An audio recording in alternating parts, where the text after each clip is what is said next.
Good evening, Greetings, people. brothers. How's Welcome everybody? to the Blood Angels Commander channel. Get your paints ready. Get your paints ready. We're doing some painting. Good evening, good evening. Mike, good evening. Nathan, Stephen, Kevin, hello, hello, hello. How are you guys doing tonight? Tetwoon, good evening. Nice to see you guys. Hey everyone, look, it's the Deathwatch Commander. I haven't played as Deathwatch yet. Marcus? Apparently Deathwatch only have a 34% win rate or something. It's tragic. I mean, I don't get why it's so bad, but apparently it's really bad.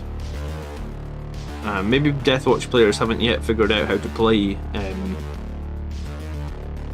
haven't figured out how to play into whatever this season's called, Arks of Omens. Greeting Crooked, greeting Jamie. How you guys doing?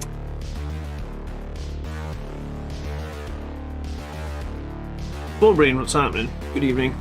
I'm going to be doing a little bit of work on my Terminators. I'm also going to be doing a little bit of work on my Dreadnought. Yeah, I mean, those kill teams seem cool. I don't see why they're so bad at the moment. If you can make like troop squads and put like eradicators and stuff in them, I mean, I guess they're a little susceptible to blast, but they really don't seem so bad to me. I don't know. I don't know why Deathwatch are 34%. Frustratingly, though, Blood Angels are bringing up the bottom still, 45%. We are apparently garbage in Arks of Omen, or we are the lowest win rate of all the Marines. It's a bit strange that they put like Iron Hands and White Scars and Black Templars and Iron Hands all together now, though.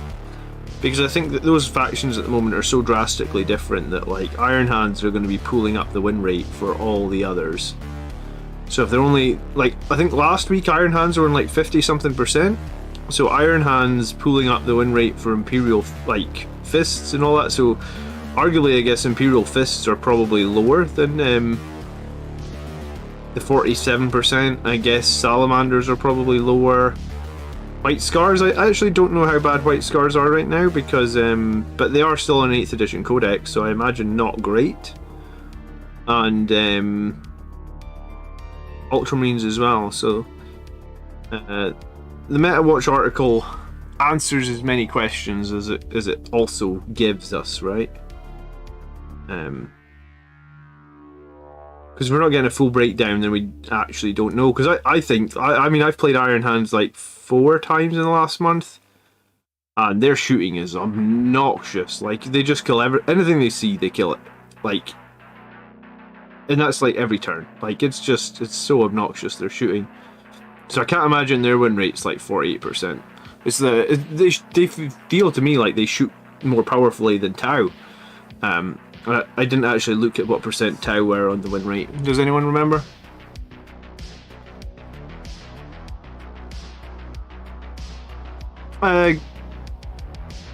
Jacob just bought a Contemptor Dreadnought today. Cool, Jacob. How you running them?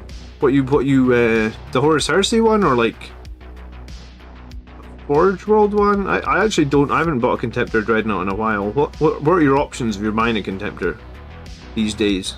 You can buy the Horus Heresy one and get like different weapon options and stuff. I suppose even if you didn't buy the Horus Heresy one, you could still buy the weapon upgrade kits. It wouldn't be a bad shout. I think it's good to have lots of different options on a Dreadnought.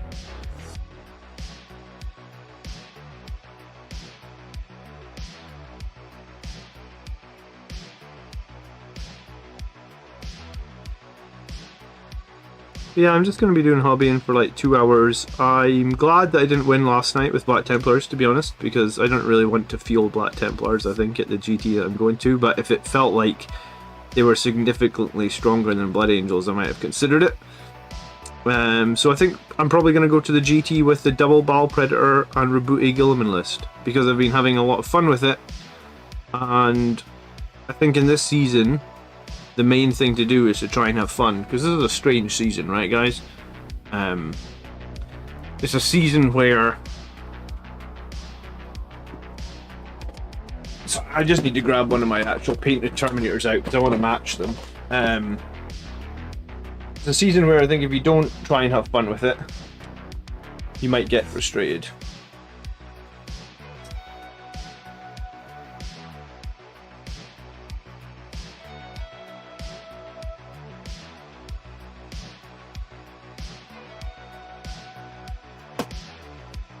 Alright, this is the Terminator we're going to be trying to match. Let me remind myself how I painted this guy.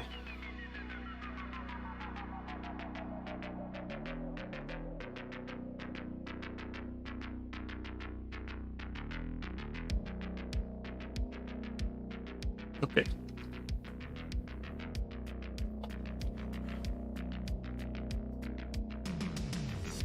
Troy said I went big on dreads for my next unit, so I got the Forge World Leviathan and a Contemptor. The full sculpt is on the way out.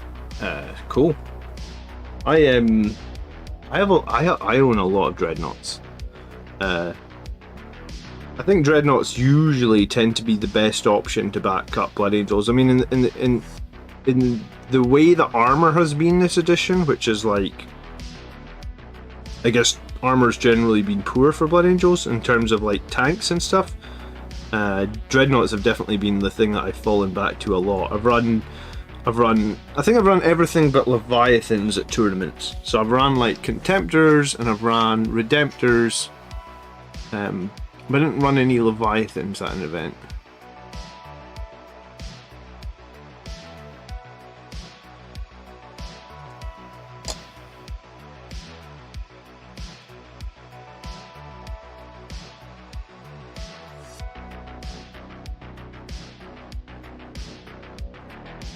I'm going to try and not drop this model and break his sword tonight. That's the main plan for tonight. Like, as long as I don't drop this guy and break his sword again, I'm going to be happy.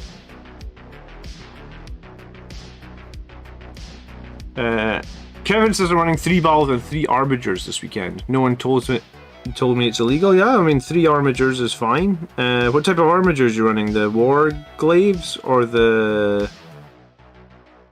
Oh, forget the name of the other one. Helverins. But yeah, I mean, you can do that, it's fine. The new Horus Heresy kits do look very cool. For anyone that's on the fence about the Horus Heresy kits, I'm definitely going to be picking up some. I really want to pick up the Relic Terminators, actually. Because they seem good value for money, those new plastic kits, considering how much the resin models costed before. So the plastic kits are like a good 10-20% cheaper, if not more. Will the Brutalis be a standalone box? Yeah, but it'll be in that fear of missing out box for probably like maybe up to 6 months before it goes into its own box. So you might have to wait if you want a Brutalis, which means you possibly want to just buy the fear of missing out box.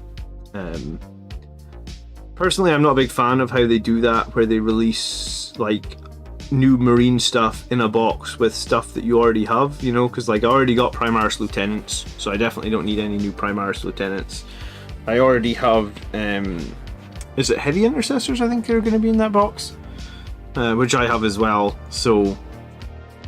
but I mean, there's not much you can do if they are releasing them in a fear of missing out box. It's either get it, or fear of missing out. I mean, you don't really have much choice, right?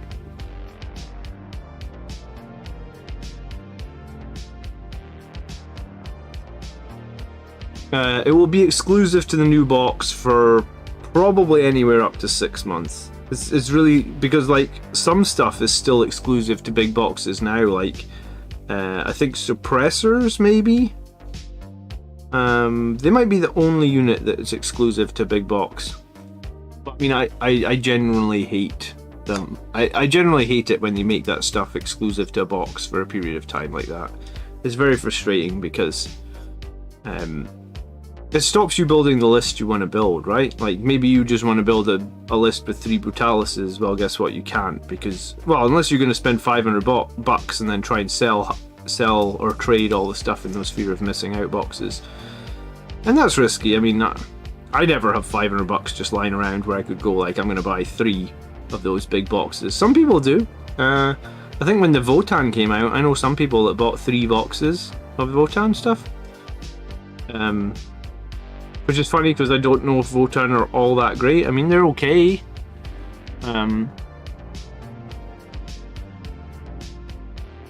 says I'll be buying the Fear of Missing Out box. I hear you, John. I think I'll definitely buy it as well. But maybe just one. I might try and like one of my Redemptors, I magnetized the Stormbolters on it earlier.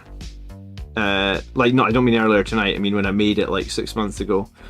So I might try and make like all I would need is one fist arm, and I could probably modify one of my Redemptors into a Brutalis without too much work. Just need to get like 2 like chest-based multi-meltas and magnetize them. But yeah, it depends on how long we have to wait, you know. And I think it's cool the Brutalis as a multi-melta. I think that'll probably make it a lot more competitive than the Redemptor, because the D6 shots on the plasma, the Redemptor sucks. But I guess it'll just depend on the points cost for the Brutalis, right? So it'll really come down to if they cost it competitively or not, whether or not you want to have 3 of them, I guess.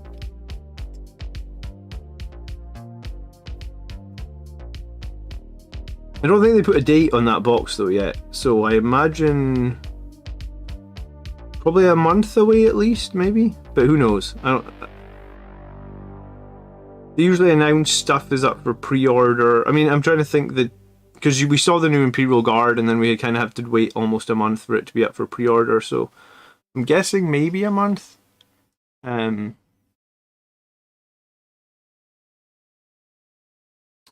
evening, Killer, how you doing?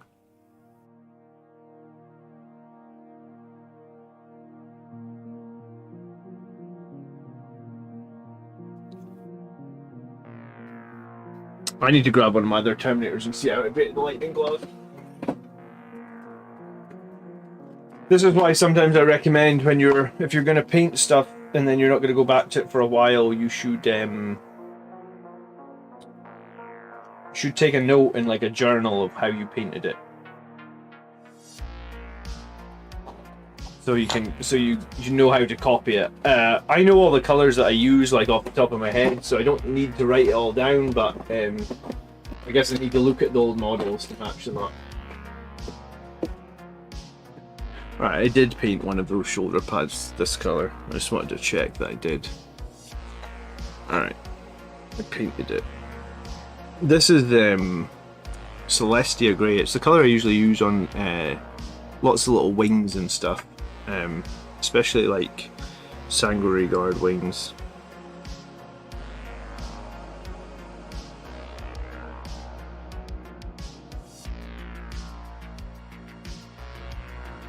These assault Terminators last time took me ages to paint 5 of them, though. They're so intricate. Every model has loads of little details and stuff. So I'll probably need like 5 to 10 hours to just put base colors down or something, because there's just so many little details on these models, like purity seals and parchments and lots of little accents and stuff, I guess.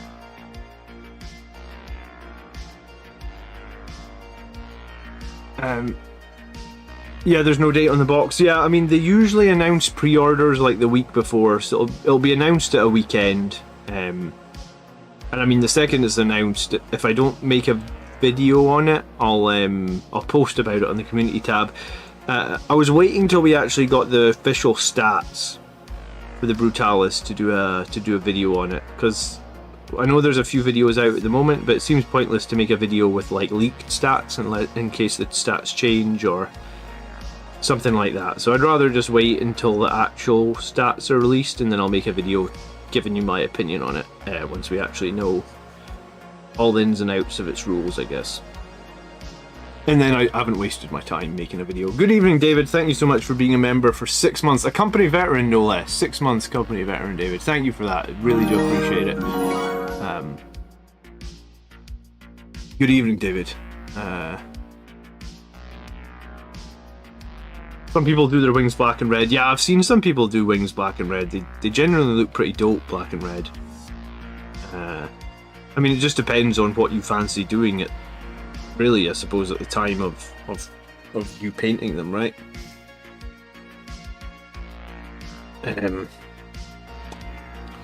But yeah, I think if anyone is confused, that's very kind of you, David. If anyone's confused is like to what's good this edition, because I think that's what people are asking, like what's good in Arks of Omen. My thought is to just paint what you want to paint in Arks of Omen. Like, don't chase the meta. Because I don't even know if there really is one for Blood Angels at the moment. Everything just seems a bit... The free war gear, it feels like every day someone's coming up with some rad idea where like you could use this with free war gear and it's really powerful and stuff. So it does make me, it has got me a bit like, what's best right now? So that's kind of why I'm painting this Dreadnought and these Terminators, because this is what I'm having fun with. So I figure if I'm having fun with it, I should just paint it, and it never hurts to have old models painted, right? Or it never hurts to work your way through your backlog. So that's kind of where I'm standing at the moment on Arks of Omen. I think this is season doing what you want before resetting into the new edition. Brian, you're 100% right, yes. So what I'm trying to tell people is to do what you think is going to be fun this season, because if you're not going to have fun this season, like the rules are so radical this season. I feel like if you take it too seriously this season, you could get upset. So that's why I'm saying, like, maybe just go with what you think is fun this season. Try and catch up on some painting backlog, which is exactly what I'm doing right now. Like this way, I've wanted to have these 2 squads of assault terminators finished for a while. I was actually really pleased with the first squad that I painted of these. Like, I really think they look great on the table. I mean, I'm a battle ready painter, so like I'm not going to win any golden demon with the first squad. But I was really pleased with how they look. This would be like one of my lightning claw guys. They're very crisp, very clean. They stand out pretty nicely. And then this would be one of my Thunderhammer guys. Again, very bold red colours. But nothing too fancy in terms of how I painted them. I'm a pretty simple painter. But yeah, no, I was really pleased with how both of them looked. Or how the whole squad looks. Do I have any wings I could slap on? To what? Terminators? I mean, Terminators don't fly, so I wouldn't be likely putting wings on them.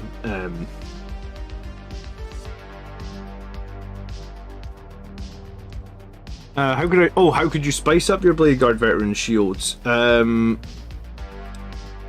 thing you could look at is the Crimson Paladins. They have very cool shields. I don't think I've got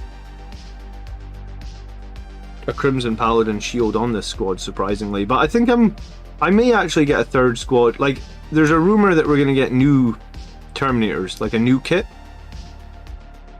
So they're going to be new Firstborn Terminators. They're not going to be Primaris Terminators, which was the rumor a little while ago. They're going to be a new type of Firstborn Terminators that are a little bit more chunky. That sort of... David coming in with 5 gifted subs. David, thank you so much, dude. I appreciate that. It's very kind. Anyone that gets a gifted sub from David, please join our Discord. There should be a link in the description. You can get into the members only room over on Discord. So please use it, because if you don't use it, you just lose it essentially. If you want to speak to me in like Discord chat, that's where I spend the most time, is in the members only room. So I try and get into that room every day on Discord. And at least answer a couple of questions and just shoot the shit with whoever's in there. So, David, you are a superstar, David. Thank you so much. I sort of like I would say like 50-50. The money that you guys donate always goes to like upgrading the stream and the equipment, but some of it I save away, and I'm trying to take my kids to Disneyland at some point, so I'll put a couple of those gifted subs towards taking my 3-year-old to Disneyland, so thank you for that. And I think, you know, I was humming and hawing about that green screen I bought last month. I think the green screen is helping the weekly tactics videos heaps. I hope it is. I've got a new tactics video coming out tomorrow. It'll be coming out about 1 o'clock, and it's about the Baal Predator. I think, I mean, Tabletop Titans talked about my love of the Baal Predator the other night on their stream, and Tabletop Titans are a pretty huge channel. They've got like 104,000 subscribers, or maybe it was 102. Regardless, they got over 100,000. They're a huge Warhammer channel. I didn't even know they knew about me, but they apparently knew about me, and they knew about me trying the Baal Predators. And someone was in their stream asking if they thought the Baal Predator was any good. So I've taken that as a challenge, so I've made a video tomorrow about the Baal Predator. And I've used my new fancy green screen, which isn't up just now because I don't have any background set up for it, but I can pull it out and stuff. So hopefully tomorrow's video is pretty cool and you guys like it. And yeah, my plan this weekend is to so new tactics video tomorrow. I'll stream painting again on Saturday. I'll stream the army show on Sunday night as normal, and then on Wednesday night I'm going to play the new World Eaters Codex. Brett has maybe going to have Angron because he's ordered him. If not, he's going to use a Demon Prince as a proxy for Angron. So we're going to play Blood Angels against World Eaters on Wednesday night, and I've not fought against Angron yet, so it'd be good to get a game in against him before I go to GT. And that's the thing. If you ever go to a tournament, you're guaranteed to play against what you've not got experience against, right? So it'd be great to get a game in against Angron because he's got some gnarly mechanics where like he can never die. He like always comes back using like these blood tithe points that the World Eaters get for free. They just have to do certain things like kill units. And yeah, so I'm going to run my Gilliman list. I am considering making one change. I am considering maybe dropping a squad of Terminators for more. I'm considering dropping a squad of Terminators for more jump pack units. But I haven't quite decided if I'm up for that. Call me if you go to Disneyland and 15 minutes away, says Frank. Okay, Frank, I mean, it's going to be a few years away because prices have gone through the roof with all the... I don't know what it's like in America, but in the UK, the economy's screwed, so prices of things have gone through the roof, so that's where we are. David wants to buy Primaris Dante and Primaris jump packs. I think, David, we're going to get that this year. I hope we're going to get... I feel like we're going to get that this year. I honestly thought when Mephiston went Primaris, we would see Dante go Primaris not long after that. Because if you read that book... and I guess if you've not read Darkness of the Blood, I mean, you should have read it by now, right? Darkness of the Blood came out...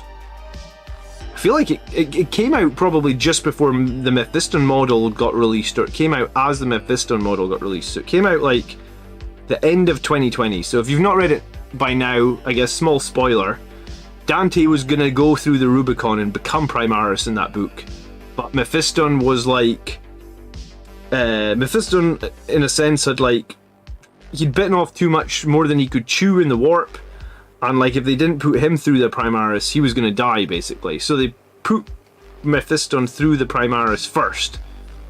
But, I mean, I guess that shows that they can survive it and it's safe, and Dante is going to follow. Here's the question, though, right? Like, because the rumour is at the moment, that the rumour that I've heard is that they're going to get rid of the Primaris keyword. So you're still going to have Primaris Marines, you're still going to have Firstborn Marines. But there's not going to be like that distinction anymore where like you can't use certain stratagems unless you're Primaris. They're just going to remove that. So the rumour I've heard is it's just going to be Marines, but you can have Primaris ones or you can have Firstborn ones. And if that is true, I think that could be the best of both worlds, and it maybe means we don't need to rebuy all our Sangre Guard, right?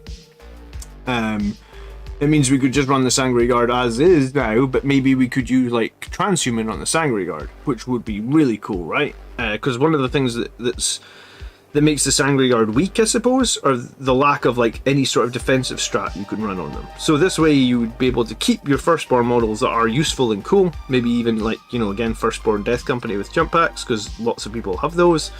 So you can keep them, but you could use any sort of Space Marine strat on them.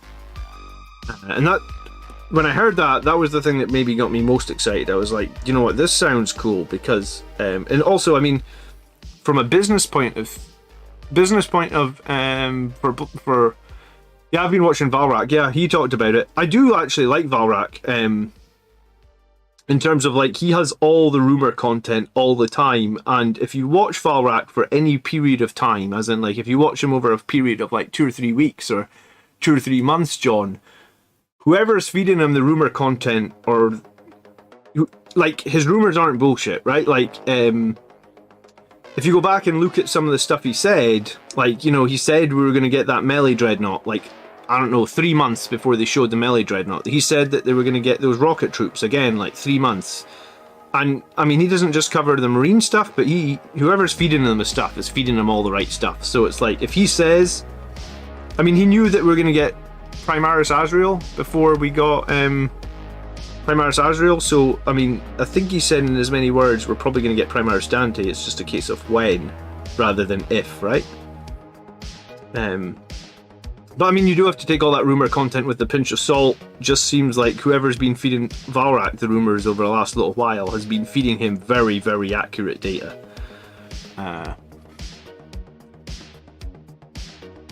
I watched a stream in Wargames Live recently. Chat was using a 30k Praetor proxy for Dante. It looked great. I mean, there's so many proxies for Dante these days. I mean, we've seen the Stormcast from Age of Sigmar. I don't have an updated box of Age of Sigmar. I have the one from 2nd edition, but if you look at the new updated Stormcast box, they have some brilliant looking characters with brilliant looking wings and stuff. Black Templars got like their whole range refresh this year. You know, like all the Black Templars characters became Primaris. I think like 5 of their characters became Primaris or something. Ultramarines already have like 3 Primaris characters. So I really think it's just a matter of time before we see some of these models in Primaris that you guys all really, really want. So I guess I think, and here's the other thing, in 2022, we barely got any Marine releases. Like, there was nothing for Marines in 2022. Like there was, I think, because I remember speaking to Andrew about it and saying, like, I don't think the Marines got a single thing in 2022, and they were like, no, they did say at the start of the year that, like, 2022 was going to be, like, the year of the Xenos. So that's fine. They spent a year giving the Xenos players stuff, and, you know, I guess we got Votan, and I think earlier in the year we get Genestealer cults and stuff like that. So is it now the time for, hey, let's get the Marines back up to fighting strength? I hope so, right? Jacob says, I did a documentary pitch on Tuesday, just found out an hour ago that my documentary was selected. Congratulations, Jacob. Cool. Alright, then I guess we'll sync up at some point. Send me a DM on Discord and we can figure it out. Steve West bought a 2nd Astreus today. What the hell are you... How the hell are you going to run that? How the hell are you going to do that? Valrak definitely knows a guy on the inside at GW. Yeah, he knows somebody because he keeps knowing what the releases are 6 months before, it seems like. There's also a really interesting post on the Blood Angels Reddit by somebody that like, the post was made 6 months ago, and it was like somebody talking about the upcoming releases for Marines and well, not just Marines, like the Codex Order and everything. And that post on Reddit is 100% right, even though it was posted 6 months ago. It's got all the data like really up to date. So it seems like there's I really do think that we're going to get something new for Blood Angels in 2023. I'd love GW to reach out to me, and I could preview it to you guys first, but it's got I mean, that's like a wish list thing. I don't have any contact, so I'll find out the same as, you know, all you guys. But I really do think we're going to get something Blood Angels this year, and I think it's going to be Dante. Whether or not we get some troops to go with him, I guess jury's out. We'll have to wait and see. Eldar needs some second edition love. I mean, Dante's model is from like 1993, 1994 or something, right? Like it's. I'd be surprised if it's not 30 years old. It's getting damn close.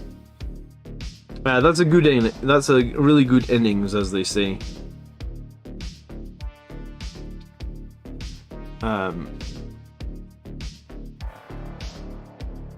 The Year of Chaos was delayed. Well, Chaos have had a lot, right? And I mean, the Chaos just got like another Primarch and stuff.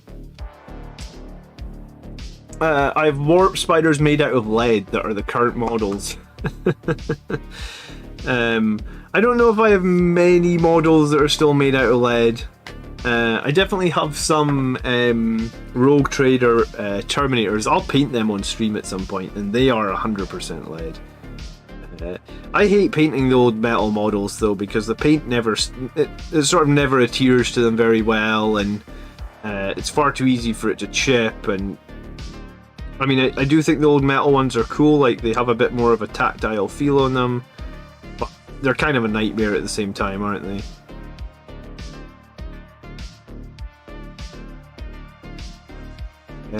Has anyone bought the new Horus Heresy Terminator boxes then? Because I've been eyeing them up for a while, right? You know, the ones where they're only like $10 more than so like if you bought the Blood Angels Assault Terminators, you'd be like, I guess like $35-40. And then if you buy the Horus Heresy Terminators, say the Cataphractii or something, you're maybe like $5 or $10 more, but you get an extra 5 models. It's not like you just get the same number of guys. You get 5 more guys for basically like $5 more bucks. So I haven't bought any of the Horus Heresy stuff myself yet, but I definitely have my eye on that, because that's almost just seems like too good a deal to be true, right? I'd love some unique Primaris Blood Angels upgrade. Yeah, the Primaris Blood Angels upgrade sprue honestly is a disappointment. If you want to do if you want to customize your Blood Angels, don't buy the Primaris upgrade sprue. You're almost better just splashing out and getting a box of Death Company, because what you'd get in a box of Death Company is you'd get a bunch of like the special Blood Angels Infernal Pistols. I don't actually know if there's really another box you can get those in. So you'd get the first special Blood Angels Infernal Pistols. You'd get a Thunder Hammer, I think. You'd get like 5 Blood Angels jump packs, because the Death Company jump packs are like more themed, cooler Blood Angels jump packs. And then you get like 10 Death Company heads, all of which are good on Primaris. And you also get like I think you maybe even get as many as 15 Death Company shoulder pads, again, which are unique and look cooler on Primaris. So I recently bought a Blood Angels, I recently bought a squad of Death Company where I really didn't need them. I was just like, I'm future proofing. Like the next, say they release like another generic Primaris squad. Let's say they release Primaris Assault Intercessors, and I think to myself, like, I really want to run Primaris Assault Intercessors. If I buy that kit, they'll be very generic, right? There'll be no custom shoulder pads, there'll be no custom chain swords, there'll be nothing. So if you've bought, like, if you're looking for something to buy to prepare for the future, I think buy yourself a squad of Death Company, because that'll give you enough stuff that kind of opens some doors, right? Does that make sense? I mean, you could buy a squad of Sangre Guard as well, but I mean, I think if we are going to get one unit to go Primaris, I think it's going to be the Death Company or the Sangard. Since we already have Primaris Death Company, I feel like if they were going to do something big, it's going to be the Sangard. So I'm a little bit reluctant to buy Sangard right now, but I mean, I know nothing. I'm just guessing.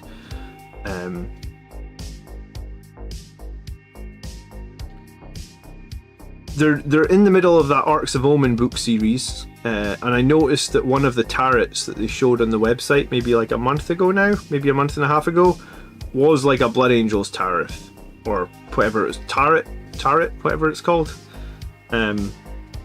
So I think we might see something like that. Good evening, Adrian. Wow. Wow, says Jacob. What's happening? Death Company's the best set, hands down, says Mike. Yeah, I mean, if they ever discontinue the Firstborn Death Company, for example, I would recommend you just buy a box to have all the unique pieces, because at some point they did discontinue the Firstborn Tactical Squad, and there was some really cool pieces in that Firstborn Tactical Squad that when I was doing some conversions like a month ago, I was really lucky that I had leftover pieces from that Firstborn Tactical Squad, because I was like, these are perfect, these let me make some conversions that I'm really happy about, that I wouldn't have been able to do if I hadn't had one of those super old, like, end of line Firstborn Tactical Squads, I guess that's what you'd call them, right?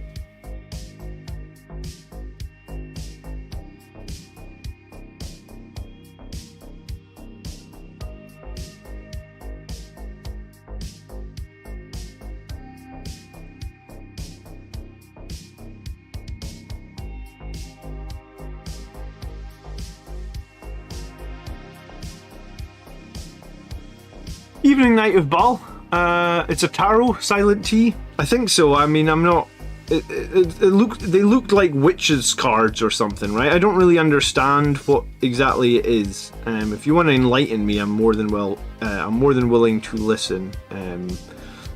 But there was one of them one of those tarots. Is that how you say it? One of those tarots was very distinctly like it had a Blood Angels feel to it. It looked like it was a Blood Angels based thing, and I was just like, I kind of expected them to release more or to preview more. The problem is I don't have any of my Arks of Omen book. I ordered it the same day as everybody else, like on the pre-order, but for whatever reason their stock issues have really been bad, I guess, and like here we are like 10 weeks on. Maybe not 10 weeks, I'm exaggerating. 6 weeks on? Yeah, about 6 weeks on, and I'm still waiting for my Arks of Omen book, which is kind of frustrating. Tarot cards are for fortune telling. Thank you. Crusader Effect, good evening. Alunda, hello, how you doing? Guys, if you get some value out of tonight's stream, or even if you don't get some value and just want to help me out, there is a big like button underneath the video. I do always appreciate it if you could like it. It just takes 2 seconds, doesn't cost anything. Helps me out, so please consider liking the stream. Anytime you watch any of my content, if you can hit the like button, it's very appreciated. I will be starting painting the boarding actions terrain this weekend. I'm looking forward to it. As I'm not looking forward to it as there's so much of it, says Nathan. I'm commissioning the boarding actions terrain, Nathan. I'm too far behind with my Blood Angels to take that project on as well. So I'm going to get Mike to paint me a set of it. Mike, sometimes in the chat, Mike Carney, if anyone wants to commission stuff in the UK, Mike is always doing commissions for me on Blood Angels. But I'm going to commission him to paint the whole boarding actions, because I want to over the summer, maybe I want to do some battles on boarding actions on the channel. And I don't want to have to stop painting my stuff for a while to make the terrain all look nice. So I'm commissioning boarding actions at the end of this month, I think. I'm excited to give it a try though, because it looks like a cool game mode. Tarot is French, John. It's the first T is hard. Tarot then? And the second is ignored. Something to do with the accent. Yeah, for some reason in France, sometimes they ignore the last letter, right? Like sometimes the last letter is silent, but sometimes it's not. I don't really know. I don't know why. I did like a few years of French at school, but so long ago I've forgotten most of it.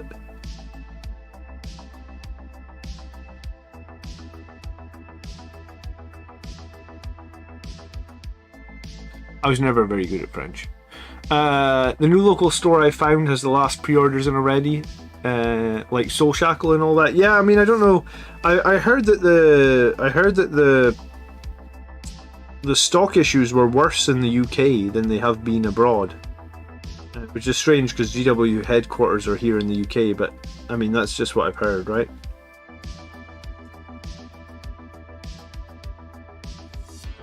Yeah, these Terminators take forever to paint. Look at all this little panel lining and stuff. Every Terminator is like a project on his own.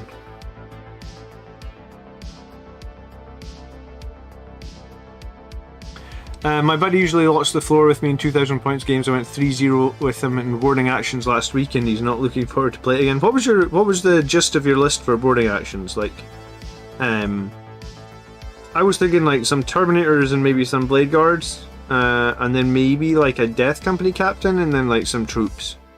I mean that's 500 points right there. Like 3 Blade Guard, 5 Terminators, a captain or some sorts, and then like a squad of troops. That's your 500 points, almost dead on the nose, right? How many points of Blood Angels have I got? About 20,000, and about half is painted. Well, half is fully painted. There's a lot that's painted to like tournament ready, which means basically like 3 colours and based. I'd say there's like 5,000 points that are probably like tournament ready. 10,000 points are like completely done, and then like the last 5,000 are sprayed. I usually make and spray the models. I very rarely leave stuff on sprues unless it's like leftover sprues for like weapon options and stuff. I don't leave typically like purchased models on sprues for any length of time. I think it's so like I can react, like, you know, if something in the meta is really strong and I want to run it, but I probably already got it made and sprayed, so I can quickly like smash 3 colours onto it, and if I need it, a pet peeve of, like, some people go to tournaments, right, and like they're up to like 3 AM the night before painting, for example. If I stayed up to 3 AM the night before a tournament painting, I would play the worst Warhammer of my life because I'd be tired as shit. And it would have been a waste of my money to go to that event. So that's literally your list exactly. Okay. Blade Guard Vets, Terminator, Captain, and Death Company. Oh, interesting. So that's just slightly different. Death Company with Infernal Pistols are swords and great in boarding actions. Stupid Armour of Contempt knocked me down about 5,000 points in my total collection. Oh, I suppose Armour of Contempt changes probably knocked my collection down as well, but they'll probably all go back up, right? Like, it'll go back up once War Gear costs again. They're not going to leave War Gear as a free thing because it kind of breaks the game. I don't think they're going to leave Strategic Reserves as a free CP thing either, because also it kind of breaks the game. So I wouldn't worry if your army, if the amount of models you have has gone down a few hundred points. I'm sure it'll go back up a few hundred. I hadn't even considered that when I said my points totals. So yeah, I actually don't know what my points totals are now since Arks of Omen changed things. Robert, good evening. For some reason your message was filtered. I've just approved it.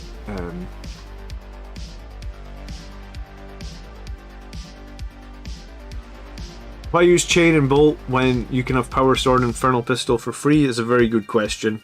That's why I don't think they'll leave. So I don't think they'll leave that stuff free, because it's almost too powerful to be free. It's just it's just going to be free for this season, and then it'll go back to having costs, I think.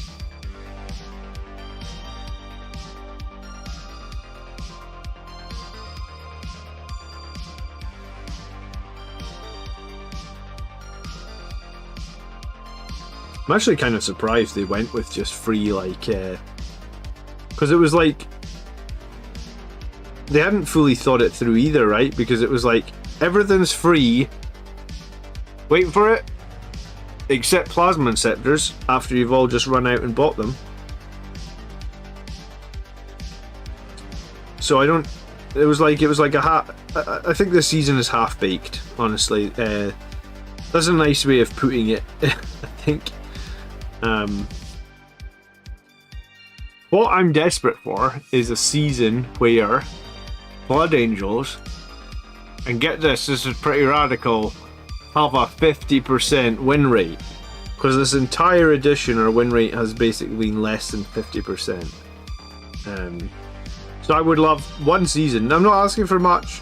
I mean, how many seasons are this edition? 5, 6 seasons? I'd like one season where we have a 50% win rate. I'd like to go to an event and not feel like it's an uphill battle. just to, you know, because our win rate is in the I guess in the shitter, in the dog's bowl, whatever. I don't know. Is that too much to ask?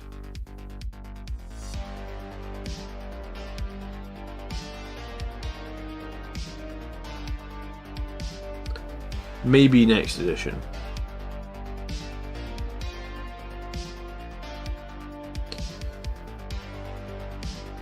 You know, I played Aggressors for the first time in a while this week, and Aggressors are a fun unit, actually. I used to field them often in 8th edition for Blood Angels. Because we used to be able to team them up with, like, Standard of Sacrifice. I really liked Aggressors with Standard of Sacrifice. I mean, I liked a lot of units with Standard of Sacrifice. It was a great relic. I don't really know why they took it away from us, but I think the free war gear is the last call for the Firstborn options. Dust them off and enjoy them. Do you? I don't think they're going to retire the Firstborn. Yeah, I mean, we're super dependent on terrain, right? And LVO, the tables at LVO had a lot of terrain on them, at least those top tables. So yeah, I mean, if you're just going to a small local GT, I feel like I never get to go to a GT that has anywhere near the level of terrain on the table that LVO has. So I mean, I guess you have to factor that in. And I think that's probably why our win rate is bad, because smaller tournaments have less terrain, which ultimately means Blood Angels do worse, because we're very terrain dependent army.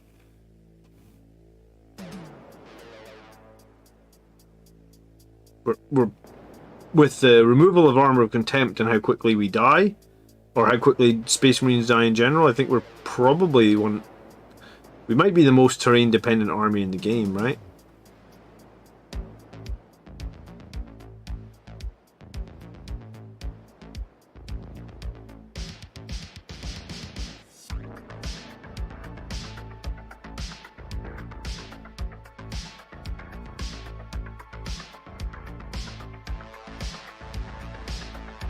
What's a more terrain-dependent army than us? Now you see the reason that Blood Angels have a low win rate is because Space Marine players are bad. I don't think it is. I really think it's the terrain, man.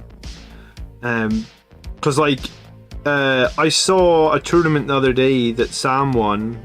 Sam's a big Blood Angels player out of Canada.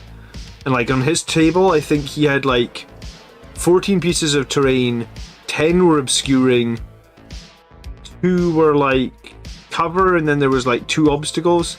And like I went and looked at one of my terrains and I have like 6 obscuring. So I mean, like, if you put 4 more obscuring pieces of terrain on the board for Blood Angels, an experienced player will make a lot of that, and then that's why you'll get these big swings where like standard players playing on bad terrain will pull the win rate down, and then you'll at the other end of the spectrum, good players playing on lots of terrain will do really, really well. So I'm in a weird position at the moment, right? Because I've got like a 1-year-old and a 3-year-old. Imperial Fists. I mean, I guess they are terrain dependent, but they shouldn't be because they're supposed to be a shooting army. I got a 1-year-old and a 3-year-old, so it's impossible for me to travel away for like any length of time, or to go to any big events, and as such then I'll just go to little events, and little events will have less terrain on the board and it'll be a completely different experience. So it's probably why most of the time my army lists look very different to professional Blood Angels players, because it's a different game. I mean, you've put 4 more pieces of obscuring terrain on the board, then it's, you know, for a good Blood Angels player, that's a completely different game, right?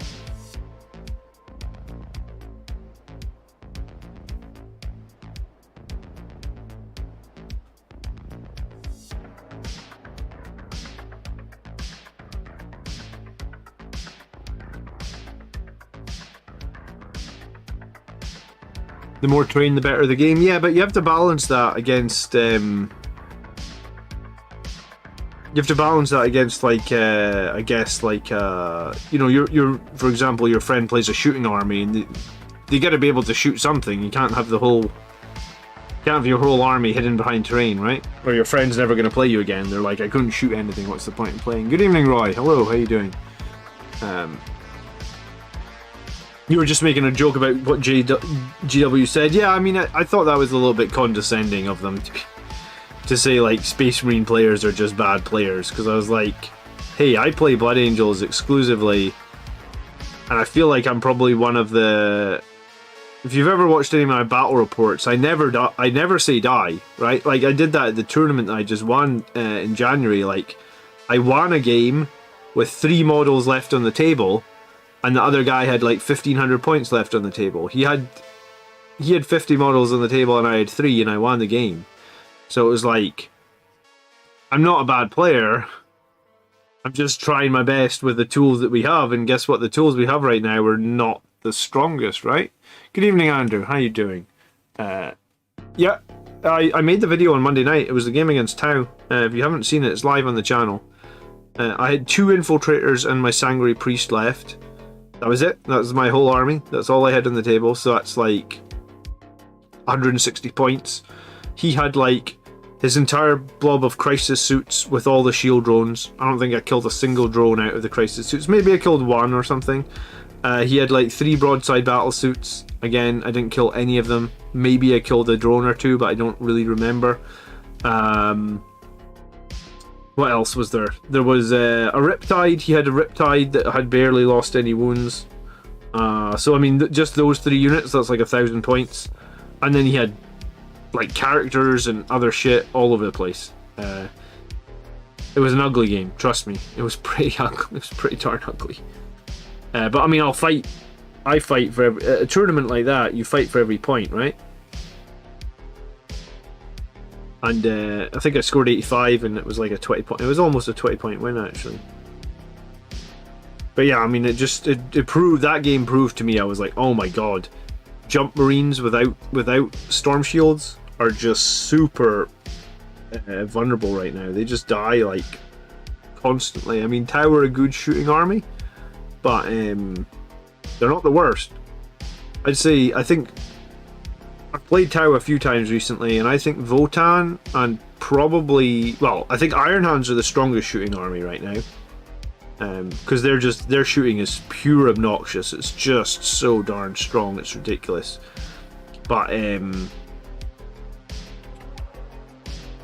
think Votan are stronger than Tau, because I think with the Votan it comes down to how much they have left in turn 4 and 5, right? Because if they have a lot of stuff left later in the game, then your entire army's getting like judgment tokens on it all over the place. And the judgment token mechanic is sort of like this stacking mechanic where, like, once it starts stacking up, the damage they do is just starts becoming, like, again, overwhelming, I guess would be the best way to describe it. Like, if you have like judgment, if you have 3 judgment tokens on a model, the second they target it, it's just like, yeah, that model's gonna be gone. There's not much you can do. It's just obnoxious. Just played 2 500-point games versus Grey Knights. Got tabled in both. I'm not so familiar with 500 points, but tell us your list and maybe we can help you out. Emperor's Children are nasty. Yeah, anything that has like fight first, fight last mechanics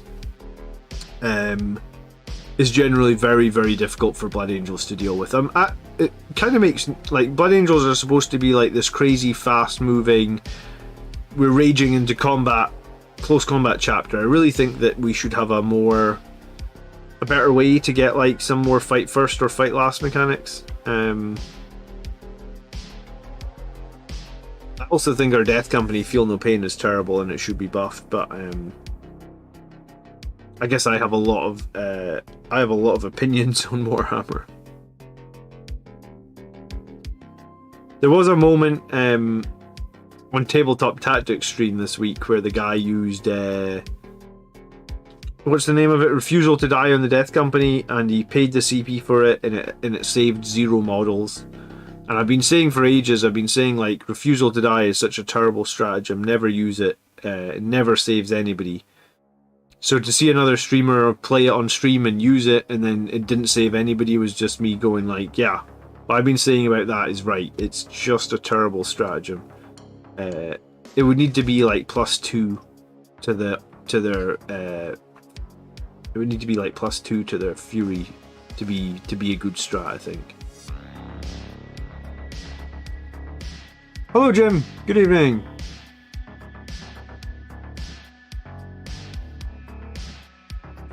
Charging, you already fight first. Yeah, I know that when you charge, you already fight first. I just think that what I mean is, like, get something to manipulate that phase a little bit more. Because we don't really have anything.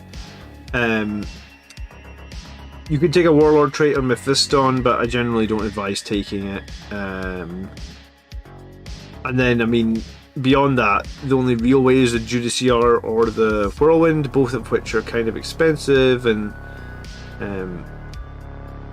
you know, like as a combat chapter, as a very melee oriented combat chapter, it would be good if maybe one of our psychic powers could reflect that. Because if you think about this, like Wings of Sanguinius and Quickening were great psychic powers when you could sort of YOLO a character into the enemy and buff them up and get like 10 attacks and then fight twice. But all that sort of hero hammer has gone now, right? Like, we can't do that ever now. Like, there's no way to make a character fight twice. There's no Red Rampage strat either, which was one of the key strats that you would use to, like, really buff your character up. Well, there is Red Rampage, but it doesn't do what it used to do, which was, it used to really buff your character up in combat, right? So if that's all changed, then it might be cool if, like, people will probably be really upset to lose Wings of Sanguinius, so maybe it's like Quickening, or maybe it's one of the other more useless powers like Blood Lance that we don't see very often. Like maybe one of these could get buffed into something like a fight first, fight last charge. Any experience using a Judicar for fight last? Thinking of buying a 30k Predator as one. I use the Judiciar a lot when it used to be a 6-inch. You used to be able to do the fight last on 6 inches. I still think it's strong on 3 inches because there's a Warlord trait we can take that lets the Judiciar heroically intervene, which when you heroically intervene you'd be able to like heroically intervene 6 and then use it. So I think it's a decent option. I'm half tempted to have the Judiciar in my tournament list because I'm going to a tournament in like 2.5 weeks time, a GT, and I'm either going to take a Primaris Apothecary or the Judiciar. I should probably field the Judiciar this week actually against because like I said, I'm fighting Khorne this week, or the World Eaters. The Judiciar is probably going to be great with the Blade Guard into the World Eaters. And the 6-up Feel No Pain you get from the Primaris Apothecary always seems to let me down. I very rarely save models from the 6-up Feel No Pain, if that makes sense. It's 6-up Feel No Pain is fine. I guess the strength of having that priest with the Blade Guard is he can give Rites of War, and occasionally he can revive a Blade Guard. And the list that I'm playing at the moment starts with like 9 CP, so I usually have enough CP if I wanted to revive a Blade Guard or something like that.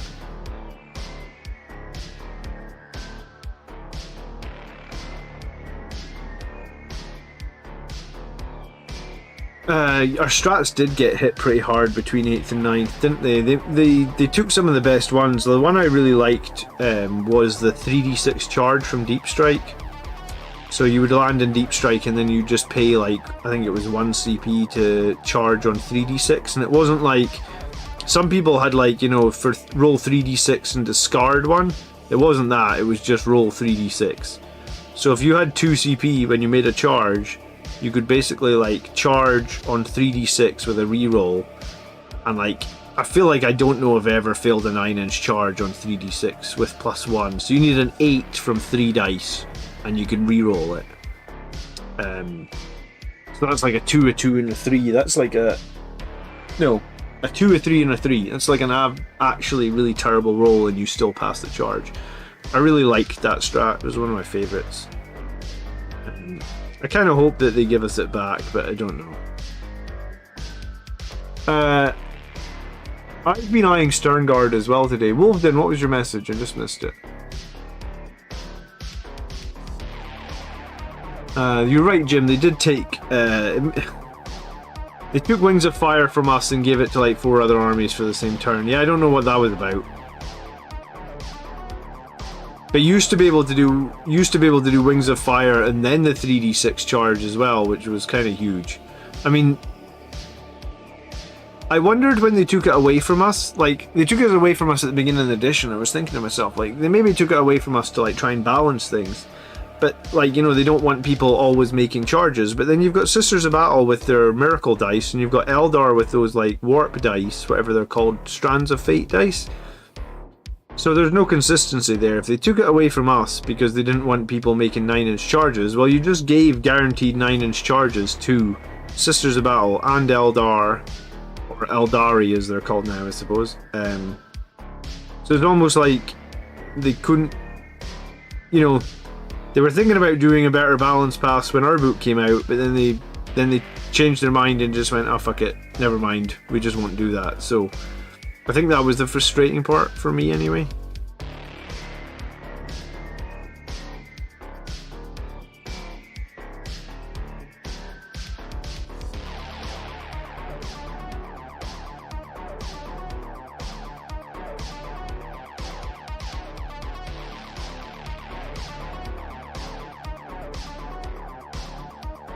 Howling Banshees are good, aren't they?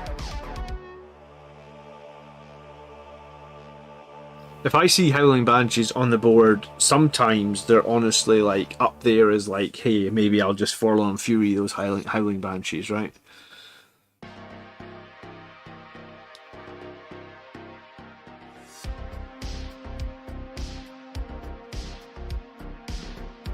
Oh, I'm tired tonight. Excuse me. Been a long week at work, I guess.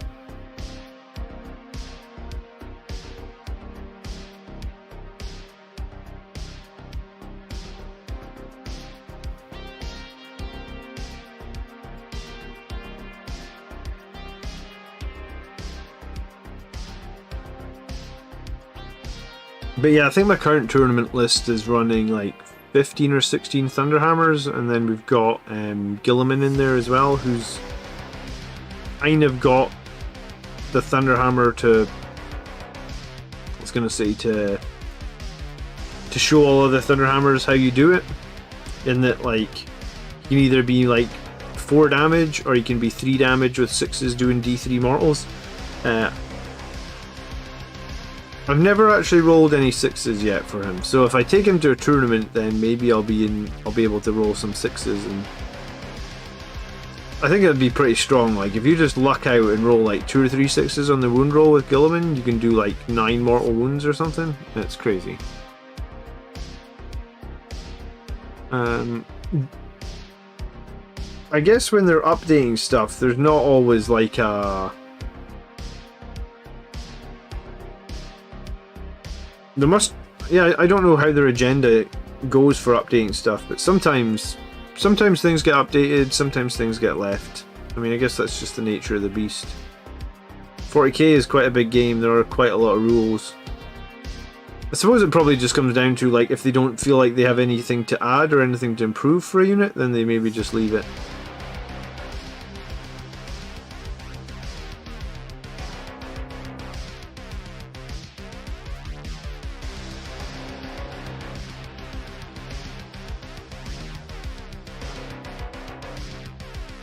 Now, what's the crack with no jump pack Terminators?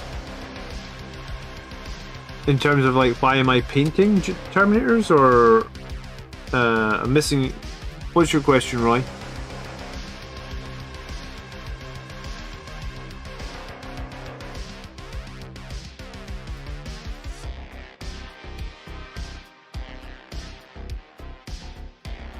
I mean, I'm just painting Terminators because I think that in this season of Arks of Omen, you need some durable units on the board. I'm also running Gilliman in my current list, which means from Deep Strike my charges only need to be... I get +2 to my charges typically. So Terminators are a lot better if they charge on a 7 rather than like a 9. So I guess like there's not really...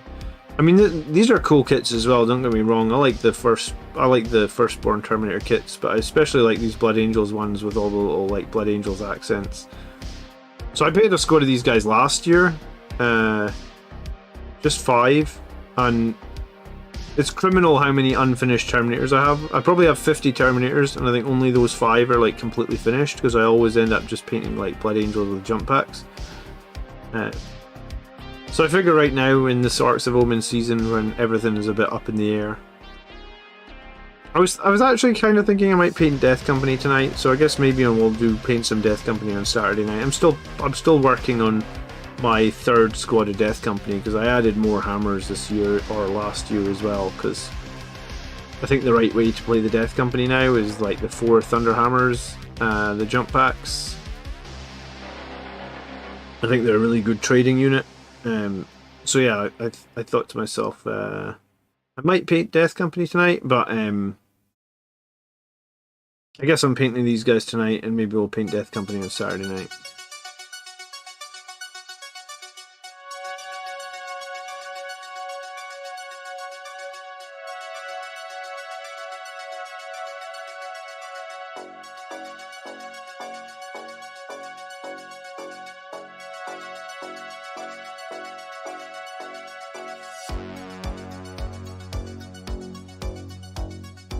I remember the summer of Terminators we went through. Yeah, I was painting like 15 firstborn Terminators with bolters. Was it as many as that? It felt like a lot.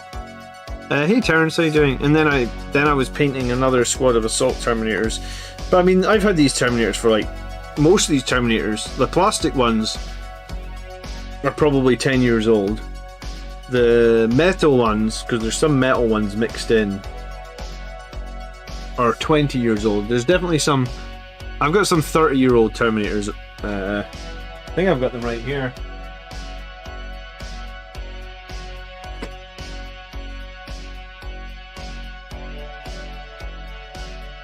Yeah, check. Here's your 30-year-old Terminators. Look at these sculpted bad boys. God. What a mess. Oh, this isn't even glued on, or it probably was glued on, but no, it's glued on. It's stuck on with blue tack or white tack. Look at the state of the lightning claws. Look at the definition on those bad boys. Look how squint that one is. The old metal models are interesting, aren't they? Look at the base size as well. Close, right? You could almost fit like 3 of them. I mean, that's legal. You could run that legally to a tournament, right? Because that was the base that they were provided on. Oh, look, there's a date on them. Cool. They're 31 years old. What's the most criminal is that this guy has been unpainted. He's been sat on a shelf unpainted for 31 years. How sad. I have 10 of these guys. Go figure. Yeah. One day. You know that painting those metal models absolutely ruins your paintbrushes as well, it feels like.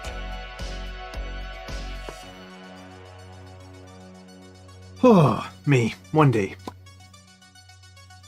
You think Blood Angels Terminators would work on Cataphractory, like the weapons? I think if I was going to build the squad of Cataphractory, I would maybe build them with like 1 Lightning Claw and 1 Chain Fist, and run them as a melee unit. I think that could be pretty fun.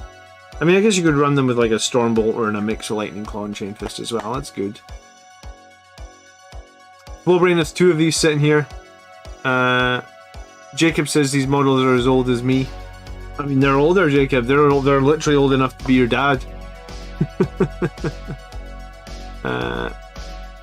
BDF 517 says, I just watched the battle of Black Templars versus Iron Hands. Would like to hear my thoughts. My thoughts are, Iron Hands shooting is ridiculous. If you've not had the fun of playing against Iron Hands, then you need to obscure the crap out of your models, because even their units that like on paper don't look that good.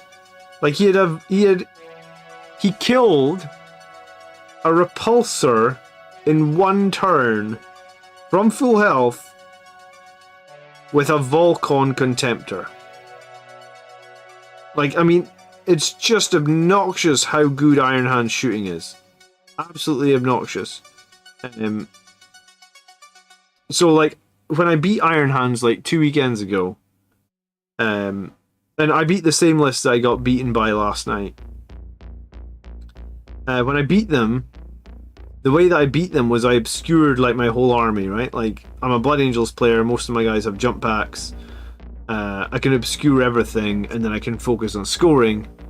Excuse me, what? Yeah, I mean, that's what he did. He killed a repulsor from full health with a Volcon Contemptor in 1 round of shooting. It's kind of... And after he killed it, I sat there for a minute going like, should I have played some strats to try and save this? Like, I didn't expect him to do that much damage to it.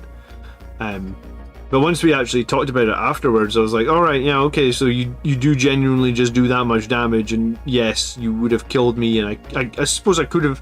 I think the only strat I could have played would have been Smokescreen, which might have kept me alive, but in the grand scheme of things, I was just like, fucking hell, like, wow. I know Iron Hand's firepower is kind of overpowered / broken, but I just didn't realise it was that overcooked, whatever you want to call it. So yeah, if you're playing against Iron Hands, the way that you're going to have to beat them is you're going to have to obscure stuff, because they kill anything that they see. In Black Templars are arguably kind of the most durable, like, I guess Dark Angels might be a bit more durable if they've got a bunch of Inner Circle models, or they've got a bunch of Ravenwing that have been advancing. But Black Templars on paper should be the most durable, and they just got worked. Everywhere on the board they were getting worked. You got another question?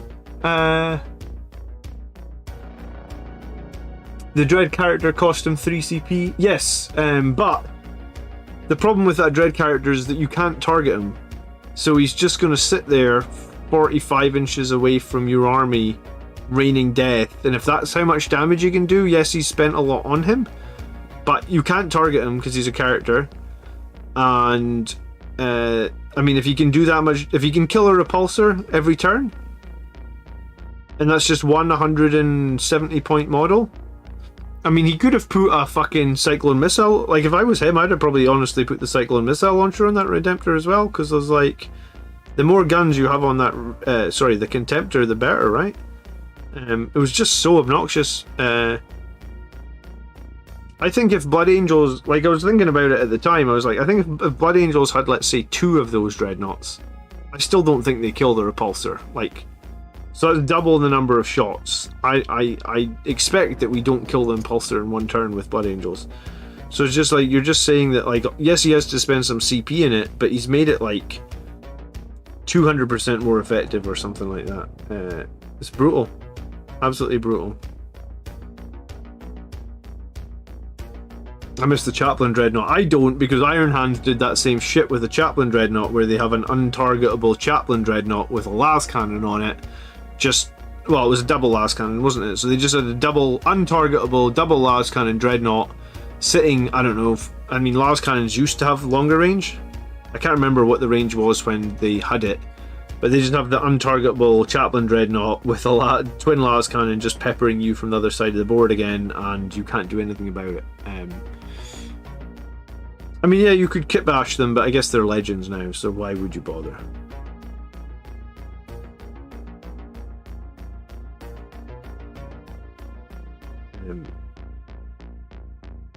I think Iron Hands are really good right now.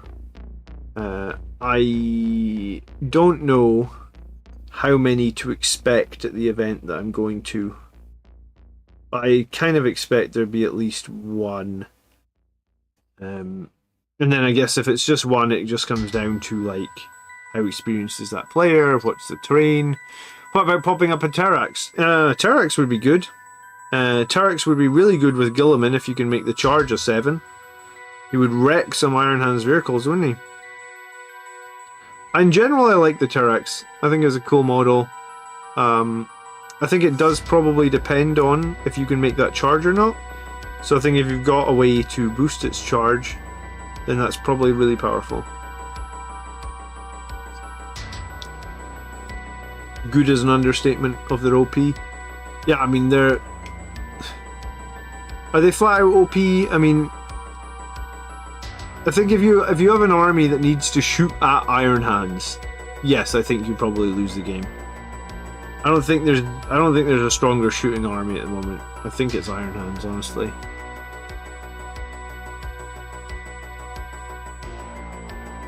Some people have been telling me in Discord that Dark Angels are really nasty to fight up against, but again, like, if we're playing against Dark Angels, I'm going to obscure everything. Yes, they're going to get some of my stuff with the really fast speeders, but I'm going to hide as much as I possibly can, so I feel like I'm more scared of Iron Hands than I am scared of Dark Angels. I mean, Dark Angels are good, but I feel like I usually do okay against Dark Angels these days. Or, I mean, I guess I just feel like I do okay against Dark Angels in general. Iron Hands are always either broken or nowhere. Yes, it seems to be the way for the last few years, isn't it? They're either like right at the top or like no one's playing them. There's no in between for the Iron Hands. It makes me, like, when that's the case, it makes me wonder if like their chapter tactic or their doctrine or something just needs a serious tweak.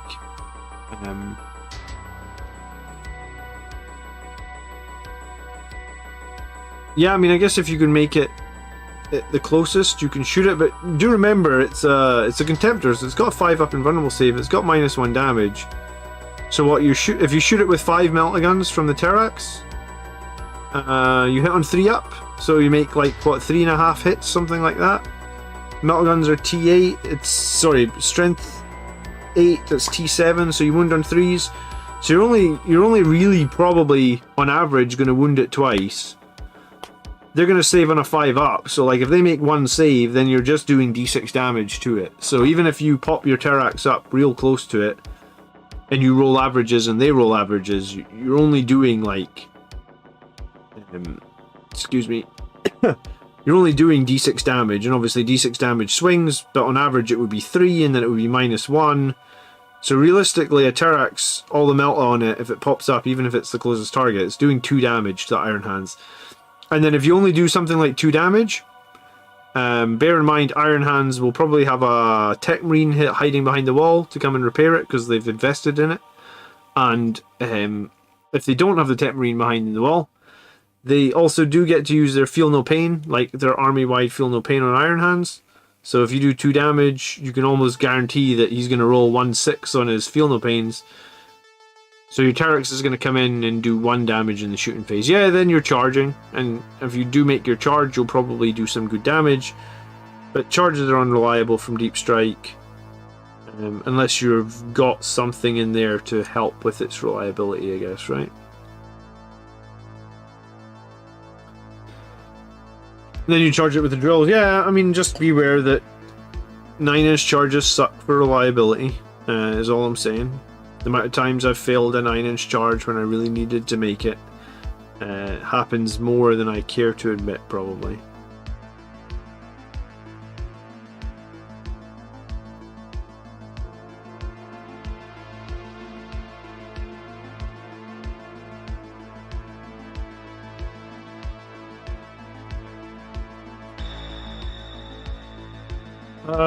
You get to disembark everything as well? Yeah, you do.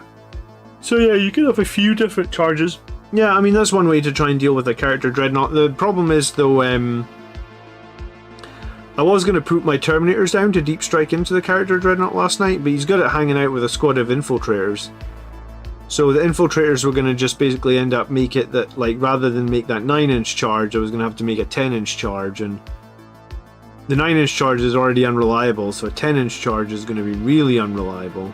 So I went for a different play because I was like, oh fuck, I want to kill that character Dread, but a 10-inch charge is going to be bad. And remember, he is Iron Hands. Hey Mike, how you doing?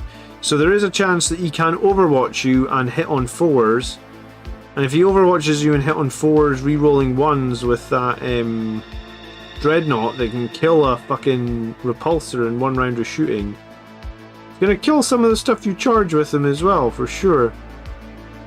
Iron Hands, I think, are generally a bad matchup for us. I mean, they're a bad matchup for a lot of people.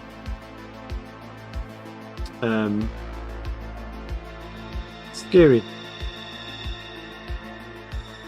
You need to balance Iron Hands better, I guess, that's what I'm saying. Hello, Mike. Oh, I think I already said that. It must be getting late.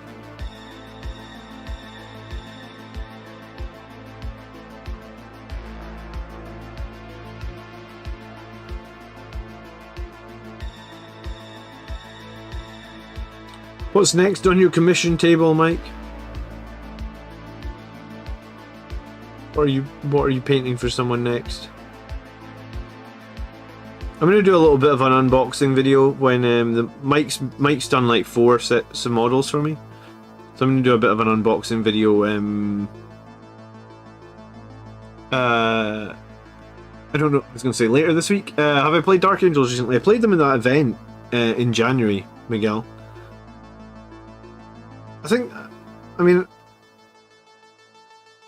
if he hadn't like basically cheated on a secondary, I feel like I won that game in January. So that's maybe why I felt like Dark Angels aren't that big deal. Yeah. When will the box arrive, Mike? What postage or how did the? I saw you paid like $11 in postage, so you must have special delivery. It'll arrive tomorrow. Okay, cool. I will tell my wife to do not go out tomorrow. It's very important you stay in because there's Warhammer arriving. She'll love that. She loves getting stuck at home all day waiting on packages for me. Not. No, that's perfect. Cool. Okay.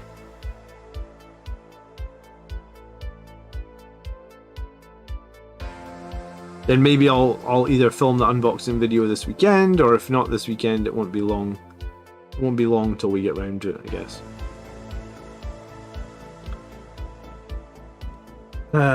What's bothering you guys with Dark Angels?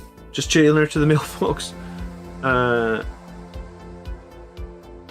It's probably like the amount of Terminators, the free Cyclone missile launchers, the inner circle stuff, right?